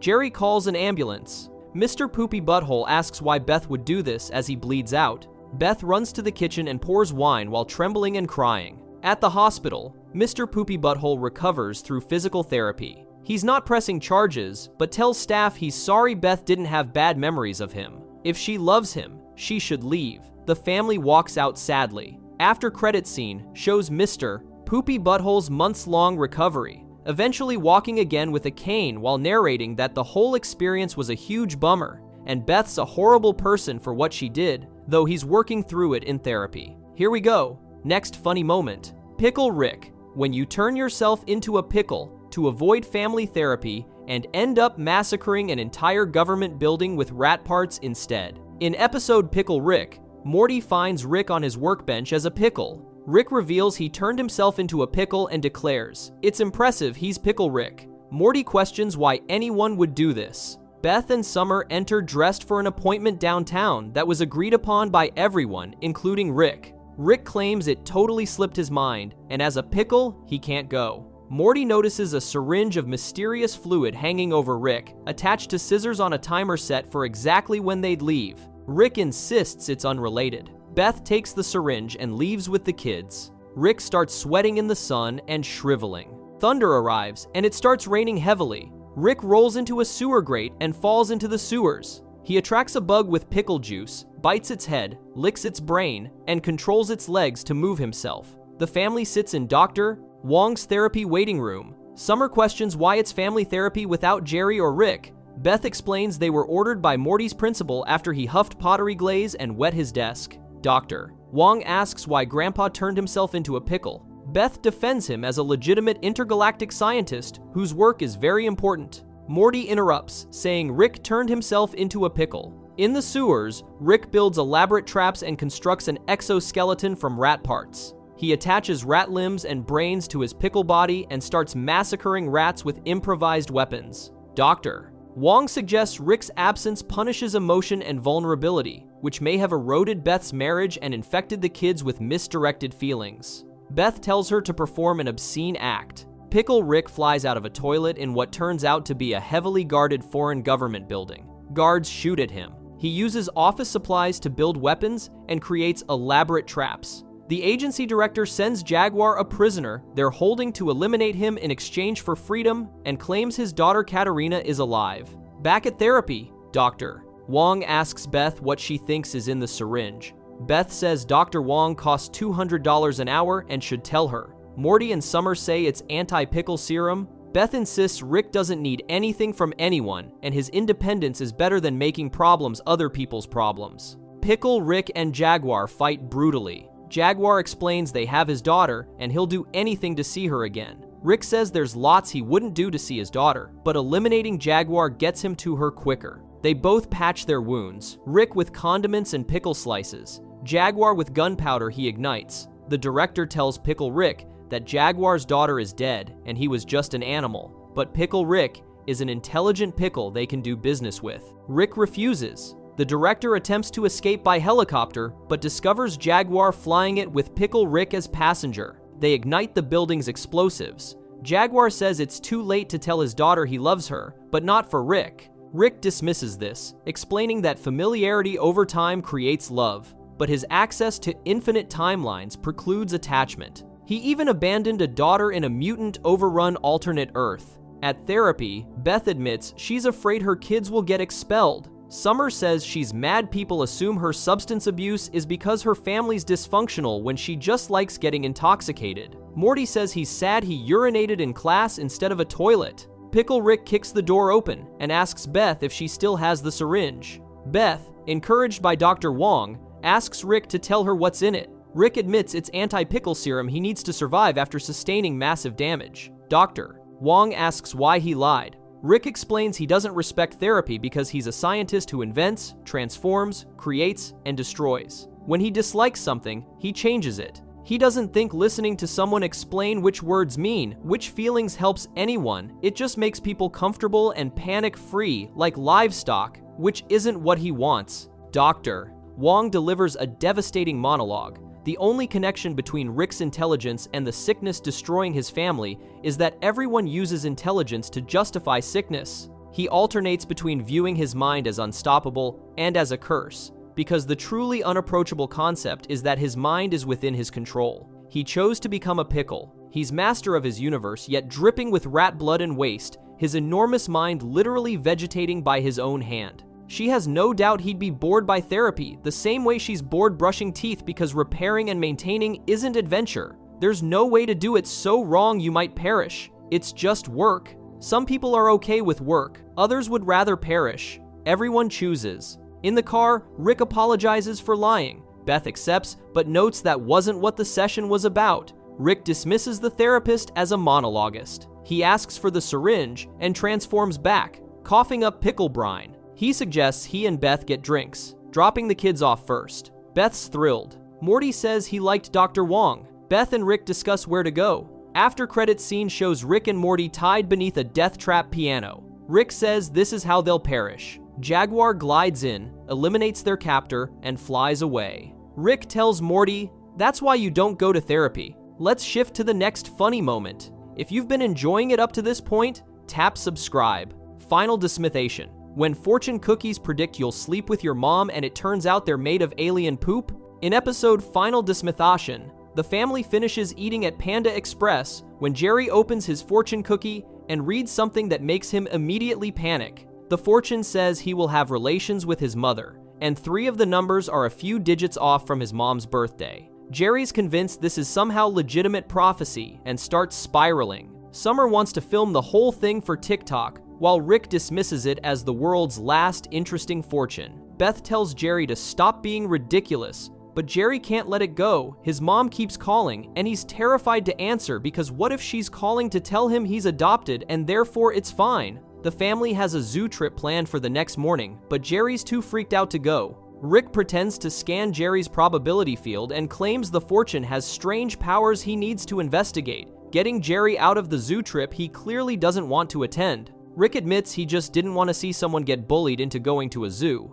but when he jokingly turns on the actual probability scanner, it starts beeping in ways that concern him. Rick decides to disprove the fortune through what he calls efficient brute force. He sets up 2 shoeboxes, writes Jerry's mother's name inside one of them, and makes Jerry repeatedly choose which box he would put his reproductive organ into while Rick switches them around between choices. The test goes on far longer than expected because Jerry keeps choosing the correct box. Rick's probability scanner confirms that Jerry is somehow statistically likely to fulfill this prophecy, which should be impossible. Everything should be equally likely, but the universe is bending toward this specific outcome. Rick realizes whoever's behind the fortune has deity-level powers, so they head to Panda Express to investigate. Rick storms in with weapons drawn, demanding to know where they get their cookies, but accidentally interrupts a meth operation. The gang apologizes for the confusion and directs Rick to the cookie distributor's truck out back. The cookie distribution facility is massive, way too sophisticated for free cookies that come with cheap takeout.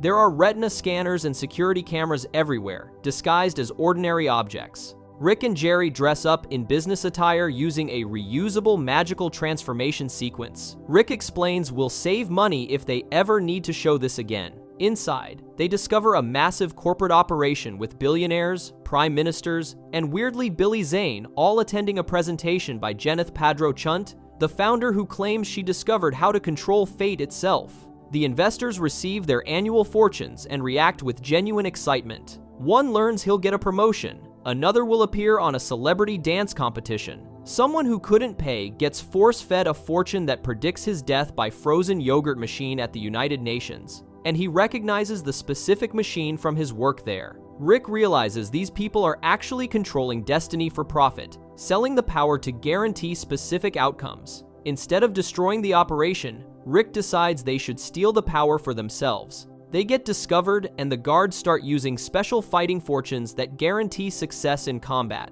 Rick uses Jerry as a human shield, casually explaining that since Jerry has an unresolved fortune, he's basically immortal until he sleeps with his mother. The guards can't hurt him. Jerry's horrified that Rick's exploiting his curse for tactical advantage. Rick offers to shoot Jerry's mom in the head if it comes to that, and Jerry realizes Rick doesn't care about him at all. He just wants the fortune cookie power. They discover the source of everything, a Lockerine alien whose digestive disorder strips randomness from space-time and creates super dense pockets of energy that bend entropy toward definable outcomes. This is how fate actually works as a physical field. Fortune cookies are literally alien feces. Everyone who's eaten a fortune cookie in the last 20 years has consumed this creature's waste. An old man named Old M. Huxby explains he's been trying to get people's attention for years by creating alarming fortunes. He tried warnings like, "You'll break your leg unless you investigate this cookie company," or "A virus will shut down the world unless you come help me,"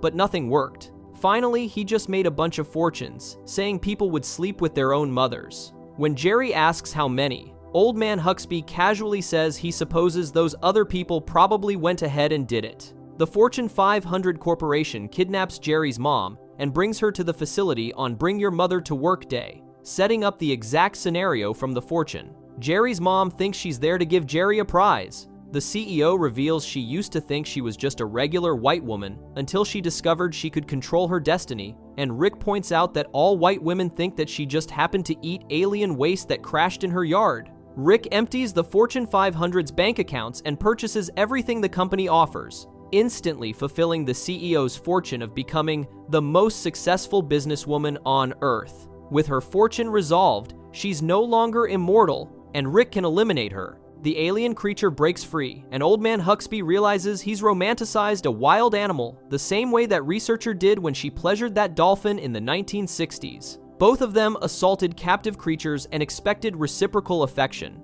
The creature tramples him. Rick manages to contain the alien and save everyone, including Jerry's mom, preventing the prophecy from coming true. Jerry thanks Rick for saving him, and Rick says he'll never stop holding this over Jerry as if it buys him anything. At a clothing store afterward, Jerry gives Rick a fortune cookie as a thank you gift. Rick dismisses it as meaningless but eats it anyway. The fortune says, "You will make a new friend." Rick immediately panics he was immortal during the entire final battle because his old fortune said he'd never make a new friend, and all he had to do was avoid making friends. Jerry protests, they're not friends, but Rick explains it's too late. The fortune doesn't specify permanent friendship, and all friendships end, especially new ones. Rick breaks down crying and apologizes. Jerry says it's fine. They've accidentally become friends, which means Rick's immortality is gone, and their fates are now intertwined in the worst possible way. Let's check out the next funny moment.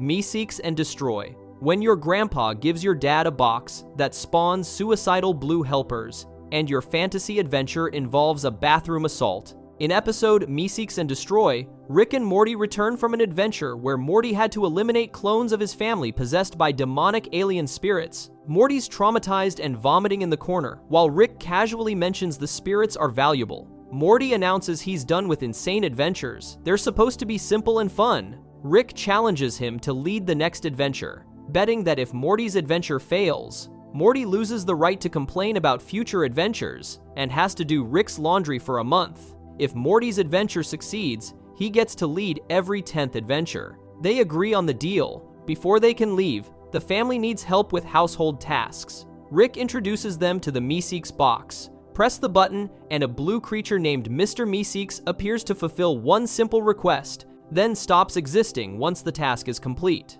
Rick demonstrates by having a Meeseeks open Jerry's mayonnaise jar. The creature succeeds, cheerfully announces it's done, then vanishes into particles. Rick warns them to keep requests simple because Meeseeks aren't gods. The family immediately ignores this advice. Summer wants to be popular at school. Beth wants to be a more complete woman. Jerry, insisting he's the only one doing it right, asks for help taking 2 strokes off his golf game. Morty takes Rick to a fantasy world resembling medieval times and announces they're humble heroes seeking adventure. A villager explains there's a giant living in the clouds with untold treasures. Morty accepts the quest enthusiastically, while Rick sarcastically calls it beginner's luck. Meanwhile, Summer's Meeseeks gives an inspiring speech to her school about how friendship with Summer is the most valuable experience of their lives, then immediately vanishes. Beth's Meeseeks takes her to lunch and has a deep conversation about how having a family doesn't mean losing your identity. The best thing you can do for people who depend on you is be honest, even if it means setting them free. Beth tearfully realizes the Meeseeks is suggesting she leave Jerry. The Meeseeks vanishes mid-conversation as Beth leans in to kiss him. Jerry's situation goes worse. His Meeseeks tries teaching him proper golf technique, square your shoulders, keep your head down, relax. Jerry misses the ball completely and announces he gives up. The Meeseeks nervously explains it doesn't work that way, he has to fulfill his purpose so he can disappear. When Jerry insists he's terrible at golf, the Meeseeks spawns another Meeseeks to help. Now there are 2 blue creatures desperately trying to improve Jerry's swing. Rick and Morty infiltrate the giant's castle. Morty's excited, everything's going smoothly when suddenly the giant walks down the hall. Rick sarcastically asks what Morty wants to do. They hide behind a cookie jar as the giant announces his presence in typical fairy tale fashion, then immediately trips, cracks his head open on the table corner, and falls to his death.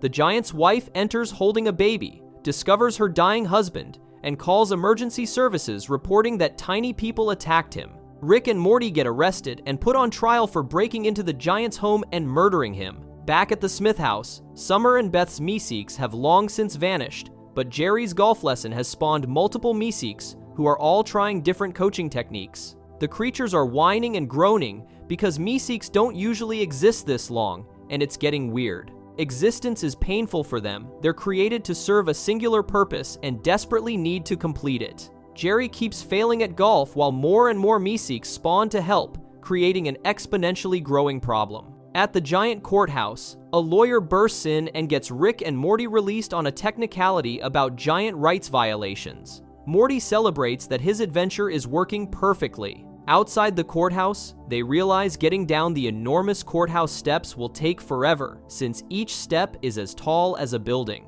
They find a tavern built into the side of a step where Morty meets Slippery Stare, who offers to slide them down for 25 schmeckles. A waitress mentions that's exactly how much her fake breasts cost, and Mr. Booby Buyer immediately offers to purchase them for that exact price. Rick criticizes the adventure for being lame. Morty angrily points out that he always goes along with Rick's nonsensical adventures without complaint, so why can't Rick do the same? He tells Rick to lighten up or don't be there when he gets back from the bathroom. In the bathroom, Morty encounters Mr. Jellybean, a friendly-seeming character who asks about his adventure. When Morty mentions he's worried it's gone off the rails, Mr. Jellybean reassures him that's what adventures do. The situation turns horrifying when Mr. Jellybean locks the bathroom stall and attempts to assault Morty, telling him to stop fighting and let it happen. Morty manages to fight back, slamming the toilet seat on Mr. Fight Jellybean's head repeatedly until he's knocked unconscious.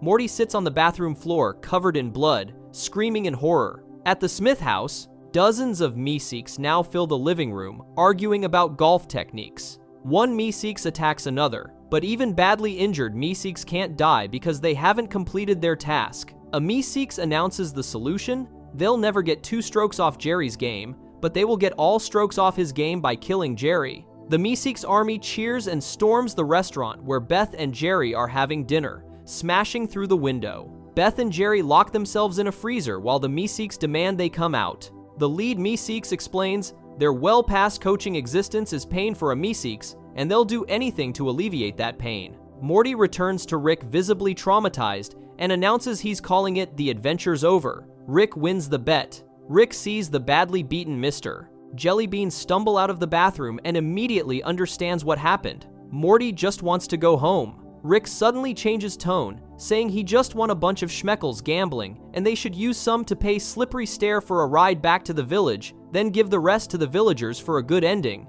The Meeseeks threaten to kill a hostage named Samantha if Jerry doesn't perform. Jerry realizes innocent people will die because of his mediocrity. Beth grabs a pipe, positions Jerry properly with correct posture and technique, tells him she loves him, and Jerry swings, landing a tomato into a pot. All the Meeseeks celebrate and vanish, except one stickler, Meeseeks, who demands to see Jerry's short game while holding a knife to Samantha's throat. Jerry successfully puts an onion into a cup, and the final Meeseeks happily vanishes. Rick and Morty return to the village as heroes. The villagers want to introduce them to their beloved king so he can thank them personally. It's the badly beaten Mr. Jellybean being carried on a throne. Morty frantically tells Rick to open a portal. They escape, but Rick opens another portal, sticks an energy weapon through, and shoots Mr. Jellybean, splattering him across the screaming villagers. The post-credits scene reveals that villagers found a lockbox in Mr.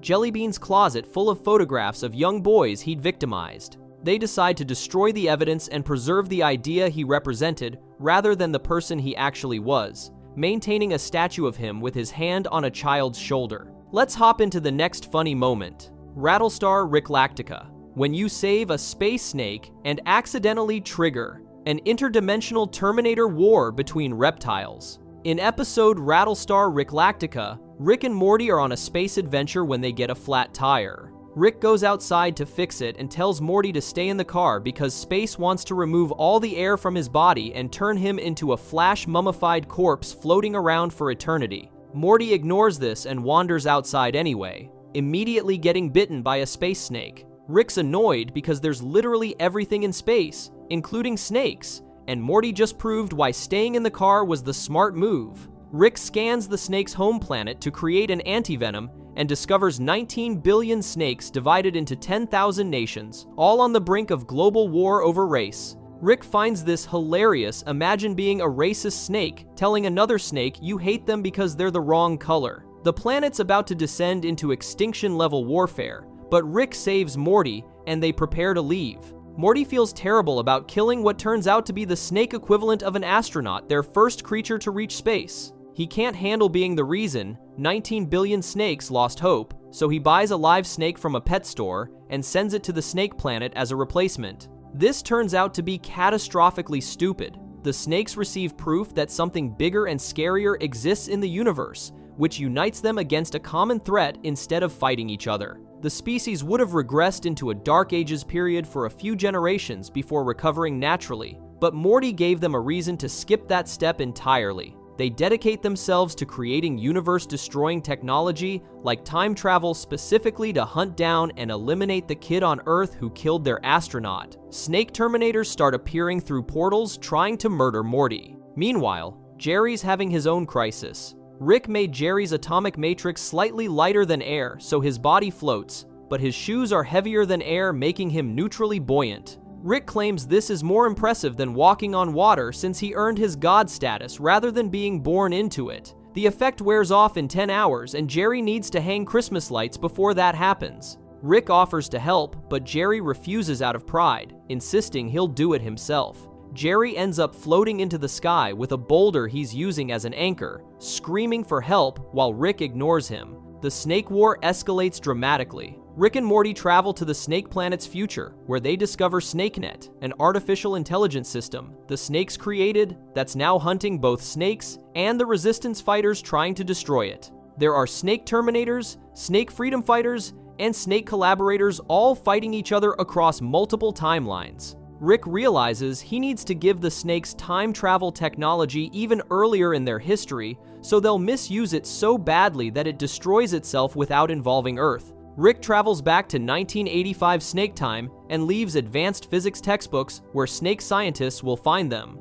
The snakes develop time travel centuries ahead of schedule and immediately start using it for the dumbest possible reasons. A snake student travels back to 1865 snake time and warns Snake Abraham Lincoln about his assassination, successfully saving him. The student returns to his timeline, only to discover he's created a fascist snake regime. He tries to fix it by going back to assassinate Snake Adolf Hitler, which triggers other snakes to protect Hitler, which creates more timeline branches until Snake Berlin is filled with time-traveling snakes from different eras all fighting each other. The time police show up, interdimensional cops who specifically deal with civilizations that screw up time travel. They're absolutely furious that snakes have access to time manipulation and start systematically eliminating every snake across every timeline who's touched the technology. The head cop is screaming about how you don't mess with time, while physically assaulting snake scientists who thought they were being clever. The entire snake civilization gets reset to a pre-technological state, effectively removing them as a threat to anyone. Jerry's still floating around with his boulder during all of this. He lands on the Smith house roof just as the effects are wearing off. Convinced he's accomplished something meaningful by hanging Christmas lights without Rick's help, he brags about doing it himself right before the neutrally buoyant effect expires, and he falls off the roof screaming. Rick heals his broken leg 50% and tells Jerry the rest is on him. Jerry takes this as a sign of respect between equals, completely missing that Rick's still mocking him. Summer discovers snake jazz, a musical genre from the snake planet that Rick's scanner picked up while analyzing their culture for the anti-venom. She plays it at a party, and it becomes her new favorite thing. When the time-traveling snake terminators show up at the house trying to kill Morty, Summer fights them off while listening to snake jazz, declaring that nobody chokes her without consent. The combination of snake time travel, creating bootstrap paradoxes, the time police intervention, and the general chaos means the entire snake civilization essentially erases its own technological advancement. Rick declares this mess counts as one of Morty's adventures since Morty's the one who caused it by refusing to let a dead snake stay dead. Morty protests that he was just trying to do the right thing, but Rick points out that the right thing would have been staying in the car like he was told. The episode ends with Rick and Morty forced to clean up the timeline mess they created, sewing snake costumes together as punishment, while Jerry celebrates successfully hanging lights that nobody's going to appreciate because the family's too busy dealing with interdimensional snake warfare. The post-credits scene reveals that past versions of Rick and Morty are completing the same cleanup task, which means future versions are waiting for them to finish so they can enjoy Christmas. Everyone's being sarcastic and mean to each other about it because that's the Rick and Morty family tradition, passing misery down the timeline like a cursed heirloom. Morty just wants to open presents and drink eggnog, but he's stuck fixing a problem that technically hasn't happened yet from his current perspective, which is either poetic justice or just regular time travel confusion. Probably both. Moving along to the next funny moment. And don't forget to subscribe to our channel. Rick Potion. Number 9. When your love potion turns everyone into body horror monsters and you have to bury your own corpse in the backyard. In episode Rick Potion number 9, Morty's crushing on Jessica at school when Brad tells him to stay in his league and stop trying to talk to girls who are way too hot for him. Brad claims he throws balls far, and if Morty wants good words, he should date a languager. Jerry tries cheering Morty up by saying girls will be interested once Brad's out of shape, which is the most depressing pep talk imaginable. Rick walks in and reveals Jerry's romantic strategy was getting Beth pregnant, so she'd have to marry him, then points out Jerry's marriage is hanging by a thread, and even Rick's noticed despite barely caring. Rick launches into a speech about how love is just a chemical reaction that compels animals to breed. It hits hard, then slowly fades, leaving you stranded in a failing marriage. He did it, Jerry and Beth are gonna do it. Morty should break the cycle, rise above, and focus on science. Morty goes to get dressed for the school's flu season dance, while Jerry sadly goes to check on Beth. In the garage, Morty asks Rick if he can make Jessica fall in love with him using some kind of chemical love potion. Rick says that's beneath him and a poor use of his time, but Morty explodes. He's always helping Rick with everything and Rick never helps him back. Rick relents and extracts oxytocin from a vole, a rodent that mates for life. He mixes it with Morty's DNA by plucking a hair from his head, creating a love potion that will make whoever Morty smears it on fall in love with him and only him forever. Morty asks about side effects, and Rick dismisses him as a hack, telling him to go nuts because the potion's foolproof. As Morty leaves, Rick casually mentions it could be a problem if Jessica has the flu, then shrugs it off. At the dance, Morty pretends to trip and wipes the potion on Jessica's arm. She immediately becomes infected,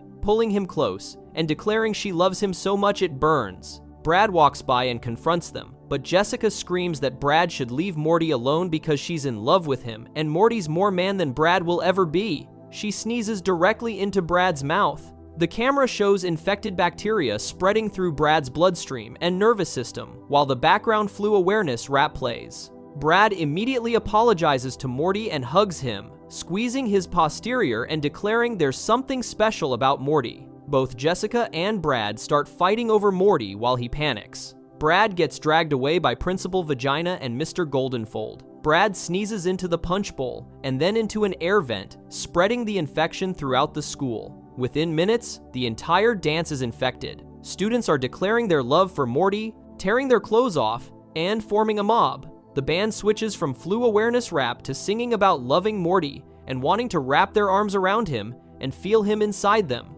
Rick bursts in and drags Morty away. Admitting he made a mistake, the serum piggybacked on Jessica's flu virus and went airborne. Rick says he whipped up an antidote based on praying mantis DNA, the exact opposite of voles. Mantises mate once, then decapitate their partner. There's no love involved, just brutal murder. Rick mixed this with a more contagious flu virus to neutralize the love potion. He releases it and the infection mutates. Now everyone wants to have relations with Morty and then eat him afterward. The news covers the spreading pandemic with reporters declaring how cute Morty is and how they want to make love to him then eat his head. Countries around the world are shown succumbing to the same infection. Jerry's fighting off infected people at the horse hospital, trying to reach Beth.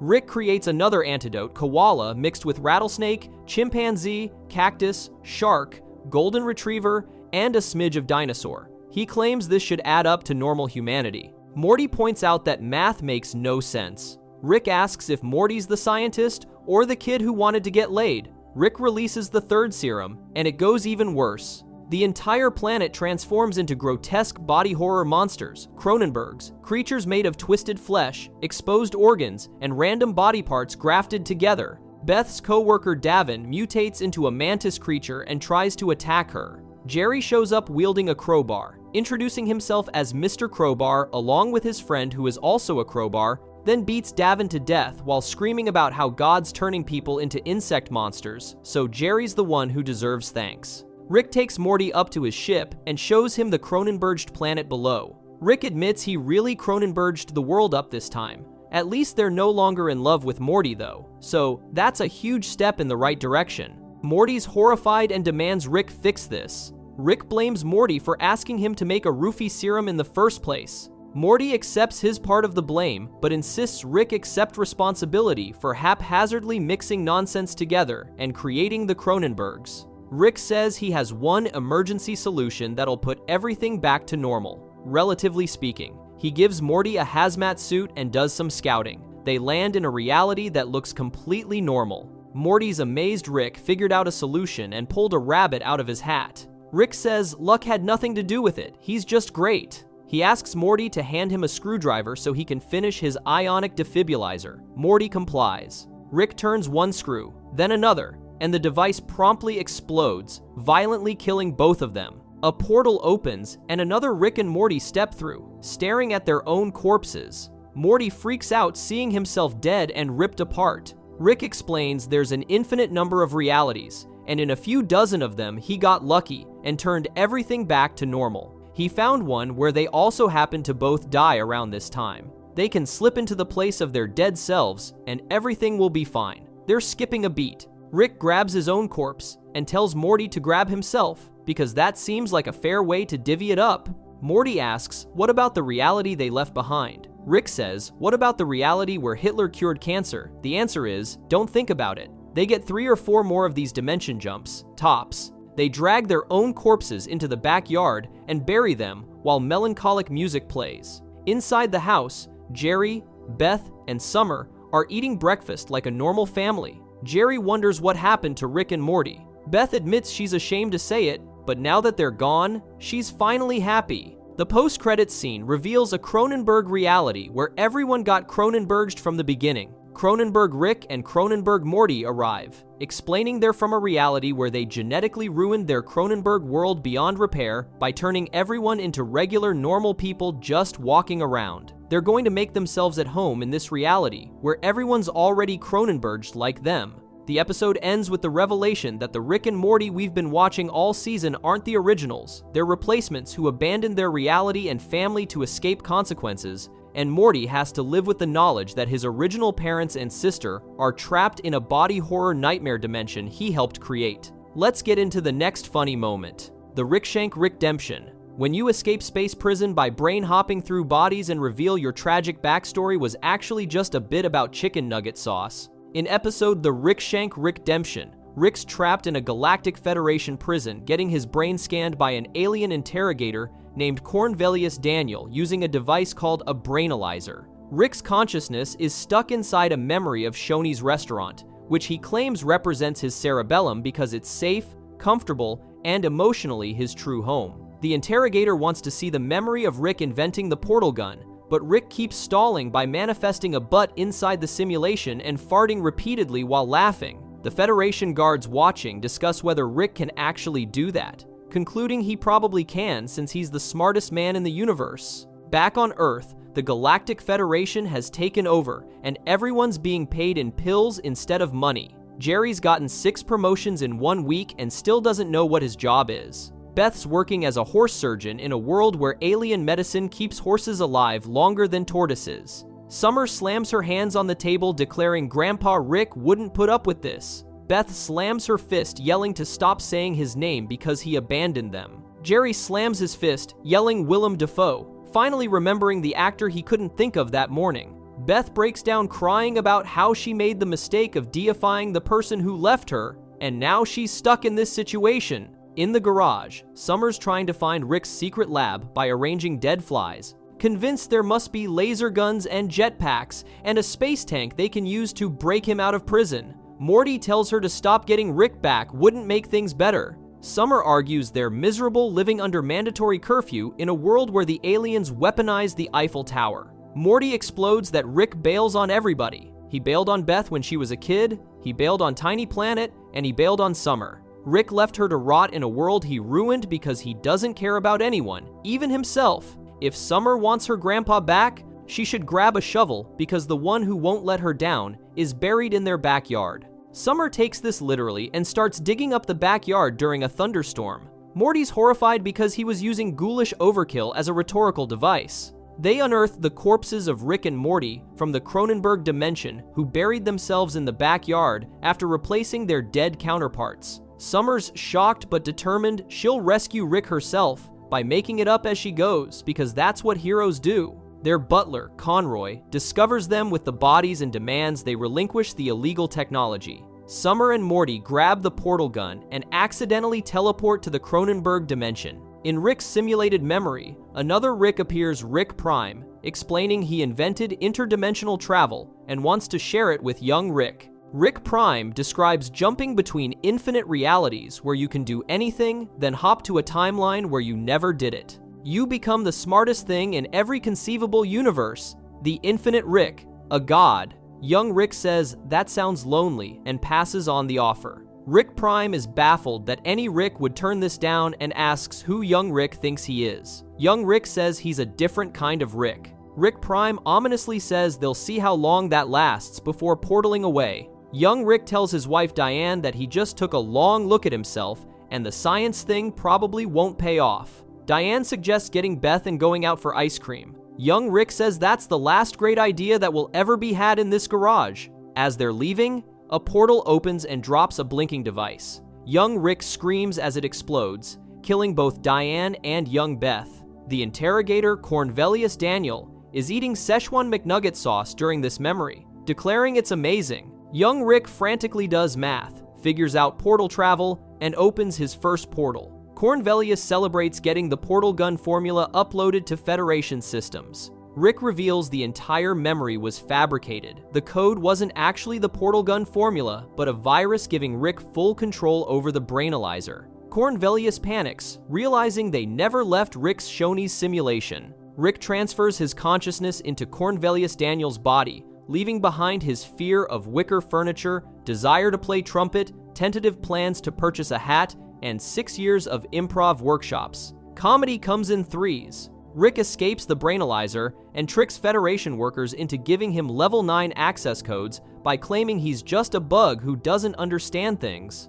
SEAL Team Ricks burst in from the Citadel of Ricks, sent to assassinate Rick before he can reveal Citadel secrets to the Federation. Rick transfers his consciousness into one of the SEAL Team Ricks, kills the rest, then keeps body hopping through different Ricks until he becomes the commander-in-chief of the Citadel's militia. He uses this position to teleport the entire Citadel directly into Federation space, dooming both organizations to destroy each other. The Council of Ricks holds Summer and Morty prisoner, but Rick infiltrates their chamber and threatens to shoot through Summer to kill the lead Council Rick. Rick claims he came to kill the Council. Summer's the wrong Summer anyway, and he'll reward them with a quicker death if they let her go. He encourages them to shoot Summer, explaining the physics of why waiting for them to kill her gives him the cleanest shot and their least painful death. Summer screams she hates him. Rick says that's fine. Morty pulls a gun on Rick, demanding he drop his weapon. Rick says Morty's really messing this up.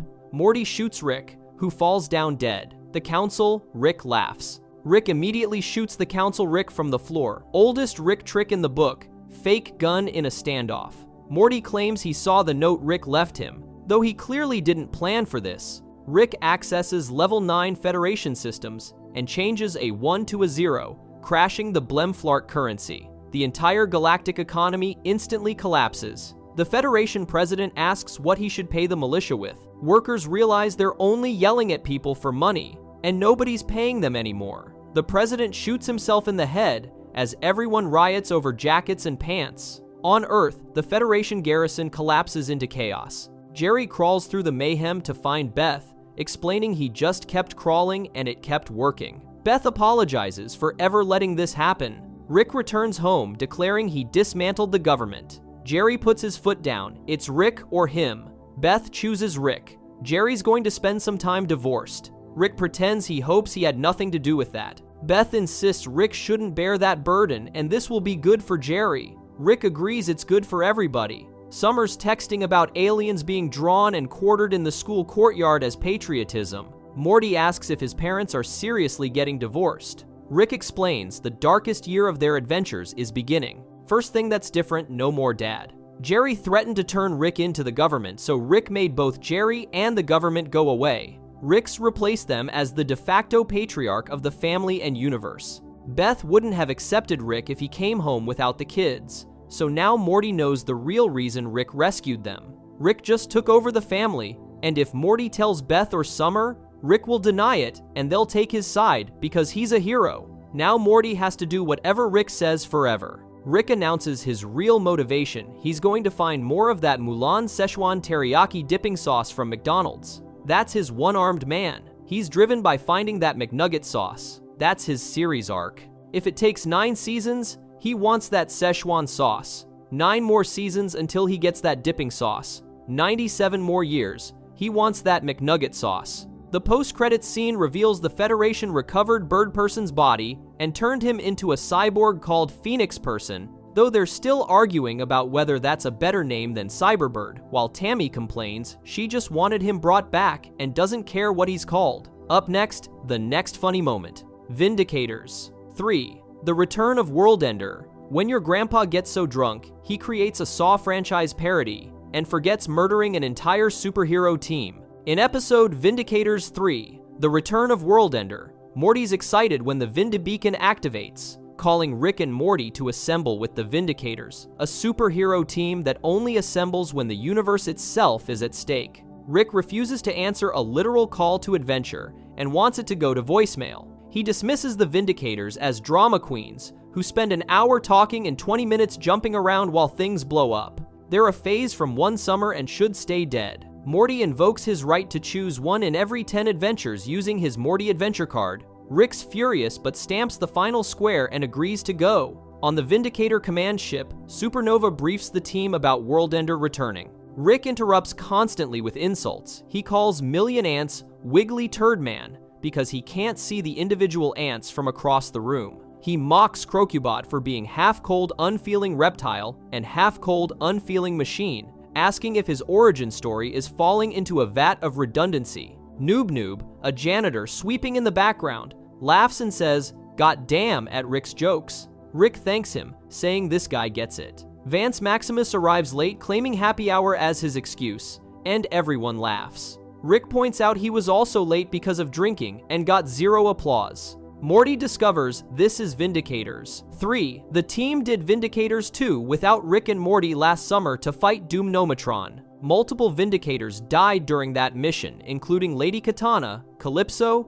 and Diablo Verde. Rick's thrilled that the team wanted to not need him so badly they murdered 3 innocent heroes of color and still had to bring him back. Morty asks Rick to tone it down since it's embarrassing that these guys don't like them. Rick's visibly hurt when Morty calls the Vindicators his heroes, not Rick. Rick says there's no accounting for taste and leaves to get a drink. The next morning, the team finds Rick passed out on the briefing room table with his pants down, lying in puddles of his own diarrhea. Noob gets assigned to clean it up instead of going on the mission. The Vindicators give Morty a blue vest and tell him he's one of them. Everyone in the universe is a hero. You just have to know the difference between good and bad and root for good. Morty mentions Rick says good and bad are artificial constructs. Vance suggests Rick kind of needs that to be the case. The team lands at Worldender's hideout and fights through automated defenses. Rick wakes up hungover and barely functional. When they reach Worldender's lair, they discover all his henchmen massacred, and Worldender himself hanging from a hook with his stomach ripped open and guts spilling out. He coughs up an organ and dies. Rick suggests calling this a short mission and leaving. A giant monitor lowers showing drunk Rick, adjusting a camera and announcing he's created a reckoning for the Vindicators. Rick realizes he came here during a blackout and defeated their arch nemesis while so drunk he doesn't remember doing it. Drunk Rick explains he thought he could do their job in a couple hours, so he defeated Worldender and created a fun game. If they break the rules, lose, or try to leave, they'll die like in Saw. Rick's embarrassed when Drunk Rick says exactly that. The first challenge is matching Vindicator gimmicks to faces in 3 minutes, or everyone dies. Vance panics about being triggered and needing space, flies up to the ceiling vents, and gets shredded by booby traps. His lower half falls to the floor, and one rocket boot activates, sending his remains flying across the room, splattering blood everywhere until Crocubot destroys them with eye lasers. Morty solves the puzzle by realizing all the descriptors apply to all of them. Drunk Rick's point is, none of them are special or different. That's always his point. The second room features a holographic galaxy map where they have to identify where the Vindicators fought evil while fighting darkness within themselves. Crocubot confidently chooses Dorian 5 based on his mechanical and reptilian logic. The platform suddenly claps together and crushes him to death, spraying blood and guts everywhere. Rick notes he's seeing more Croc than Bot. The truth comes out, the Vindicators exterminated an entire planet because Doomnimitron was hiding there as a shapeshifter. Rick points out he could have made a device to detect Doomnimitron from orbit easily. Supernova blames Alan for not wanting Rick back. Alan threatens her. Million Ants appears between them, getting protective. Morty solves the puzzle by choosing Israel on the map, explaining Rick babbles about defense budgets and the United Nations when blackout drunk. Rick insists he references geopolitical complexities, which is different from going to problematic places. Million Ants says he has no stake in this and tells Rick to do whatever. The third room requires making 5 basketball 3-pointers in 5 minutes or a neutrino bomb destroys the planet. Morty works on disarming the bomb while the Vindicators play basketball. Alan gets jealous watching Million Ants and Supernova work together, accusing them of having an affair when they were stranded on Delphi 6. The confrontation escalates, with Alan calling Million Ants a pile of ordinary bugs that slept with his wife. Supernova admits they loved each other and conceived a child together that died inside her because it was half a million ants and half collapsing star. Million Ants was 1 million times better than Alan. Alan tries attacking Million Ants, whose ants disperse to avoid the punch. Supernova traps them both in a force field. Million Ants enters Alan's screaming mouth, causing his body to expand until he bursts, splattering blood and guts everywhere. Rick notes he didn't see that coming. Supernova accuses him of sarcasm and puts handcuffs on Rick and Morty, declaring all these deaths are on Rick's hands. Rick argues maybe a couple, but definitely the train guy got himself killed. She hits Rick in the groin with one of the celestial bodies orbiting her. The final room requires placing the one thing about the Vindicators that Rick values on a platform or the planet explodes. Morty thinks no matter what they place, everyone dies. Rick wants their last moment, knowing how few cares he gave. Rick suggests it could be Morty, explaining when he gets drunk he gets stupid and emotional. Maybe Rick felt like he was losing Morty to the Vindicators, and this is his way of saying they can have Morty only if they know how important he is. Morty smugly steps on the platform. It opens beneath him, and he goes down a dark ride. The ride features cardboard cutouts and a monitor with drunk Rick getting emotional. Rick's crying, explaining he appreciated someone sticking by him when everyone else had their heads up their posteriors. Even his own grandson thinks the Vindicators are cool, which is their demographic because he's simple. But the person Rick's talking to is different. They're cool and smart, and Rick hopes they become a full-fledged Vindicator. Morty's touched until drunk Rick says, "You're different, noob." The entire heartfelt message was for the janitor. Morty screams in frustration. When Morty emerges from the platform bitter and angry, Supernova decides to kill Rick and Morty anyway to preserve faith in the Vindicators. Million Ants tries reasoning with her about when she came to him as merely a sentient colony of ants. Her beliefs taught him to be a man. Supernova stops choking Rick and Morty, gets sentimental, then decides Million Ants can't leave either because he's too romantic. She reaches into his chest, removes the queen ant, and squishes her. Million Ants falls apart into a non-sentient pile of ants. Rick's shocked she double-cross Snuzzles. Just as Supernova prepares to kill Rick and Morty, an air horn interrupts. The platform rises to reveal. Rick threw a massive party for defeating Worldender and booked the rapper Logic to perform. Supernova escapes into the crowd. Morty wants to stop her, but Rick says 20 people try killing him every week, and he ends up getting high with half of them. Morty takes off his Vindicator jacket, declaring everyone in the universe is a hero, so they don't need jackets or Vindicators. Rick asks who Noob Noob is. Morty turns to him with an exasperated expression as Logic performs a song celebrating all the Vindicators, including extensive praise for Noob Noob. Let's roll right into the next funny moment. Claw and Hoarder. Special Ricktim's Morty. When your dragon turns out to be way more into soul bonding than dungeon crawling. In episode Claw and Hoarder, Special Ricktim's Morty, Rick and Morty complete a dangerous mission stealing the ultimate cube while escaping prison with the help of someone named Chachi. Morty demands his reward. Rick promised him a dragon in exchange for cutting class and fighting robots. Rick tries offering rocket shoes, Wolverine claws, or a rocket hat instead, warning the hat will rip Morty's head off if used without the rocket shoes. Morty refuses everything except the dragon he was promised. Rick passes out from the ship's damaged life support system. When Beth asks if Rick promised Morty a dragon, Rick screams in frustration. Rick takes Morty to the Dragon Realm, where a wizard performs a soul-bonding ceremony, binding Morty to a dragon named Balthramah, Breaker of Sky, Slayer of Mountain. Rick gives Morty one house rule: the dragon scoops his own poops, or Rick will take him down like the blacklight poster he is. Beth mentions there's a talking cat in Jerry's bedroom. Rick's confused why he'd give Morty a talking dragon and Jerry a talking cat at the same time, since those concepts bump. The cat convinces Jerry to stop asking questions about why it talks and just have fun, requesting Jerry take them to the airport for first-class tickets to Florida. Morty's excited to fly through the sky with his dragon, but Balthramah just wants to enter his lair and sleep on his hoard until the age of man expires. They compromise on a 20-minute nap, then soaring. Summer and Rick watch television together, and Rick predicts the honeymoon's already over. Morty admits the dragon does kind of suck. He won't do anything Morty wants. Rick goes to the dragon's lair planning to slay it, but discovers Balthramah hoards things humans covet, including an original Ecto-Cooler juice box from 1989 and Future's self-titled album on vinyl signed in Molly and Percocet. Rick decides to hang out instead, and they start doing volcanic fumes together. Meanwhile, Jerry and the cat party in Florida on someone's yacht. A woman discovers someone took a small poop in the sand, buried it with 2 little kicks like a landmine, and just left it there. She asks who would do that. Jerry immediately points at the cat. The crowd turns hostile, and Jerry and the cat get kicked out of Florida for overthinking instead of having fun. Back in the Dragon Realm, Rick and Balthramah are bonding over their shared love of hoarding awesome things. They start soul bonding, which involves both of them experiencing intense physical sensations they describe with increasing discomfort. Morty summons Balthramah and discovers Rick soul bonded with his dragon. The wizard appears furious, calling Balthramah a slut dragon repeatedly.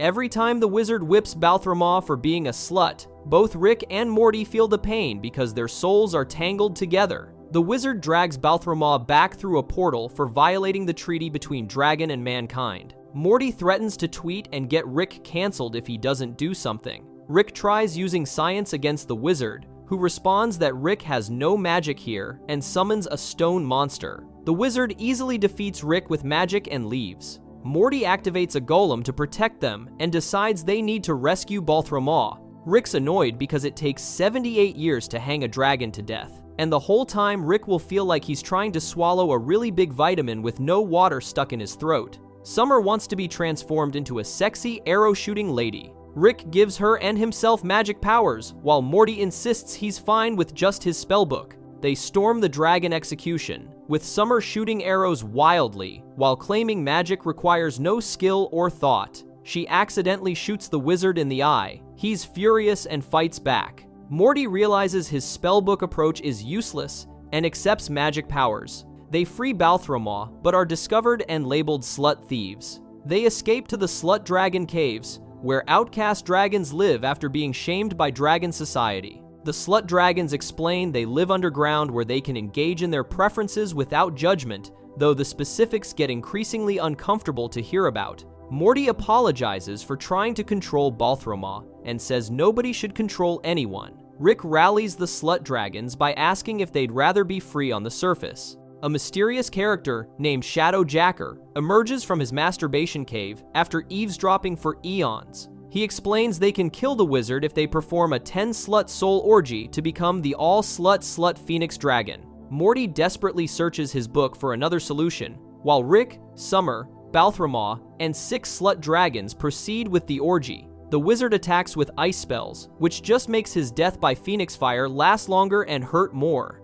With the wizard dead, the slut dragons are free and empowered. Rick opens a portal home and tells Morty this is his fault for wanting a dragon in the first place. Balthramah wants to try hanging out again now that Morty's message about freedom resonated with him. Morty explains he's grossed out by how sexual everything became. He just wanted to do D&D stuff, like adventures and quests. Balthramah keeps propositioning various types of soul bonding activities. Morty repeatedly refuses and closes the door, just wanting to shower and feel clean after everything that happened. Jerry and Rick return from their cat investigation. Rick has a device that scans the cat's brain to find out why it talks. What they discover is so horrifying that both Jerry and Rick are left crying and traumatized. Jerry insists someone has to remember what they saw. Rick offers a device to make them forget. Jerry initially refuses, but eventually agrees they should both forget. When they wake up, they only remember the cat was from outer space and ran away. The episode ends with a man trying to hire Balthramah for $50 to help him cheat on his wife, asking if there's a reason the dragon can speak. Balthramah says yes, and he's ashamed of it. The man tells him to speak of it no more, and they fly to Florida together. That's it for today. If you enjoyed our video today, subscribe to our channel, and I'll see you in the next one.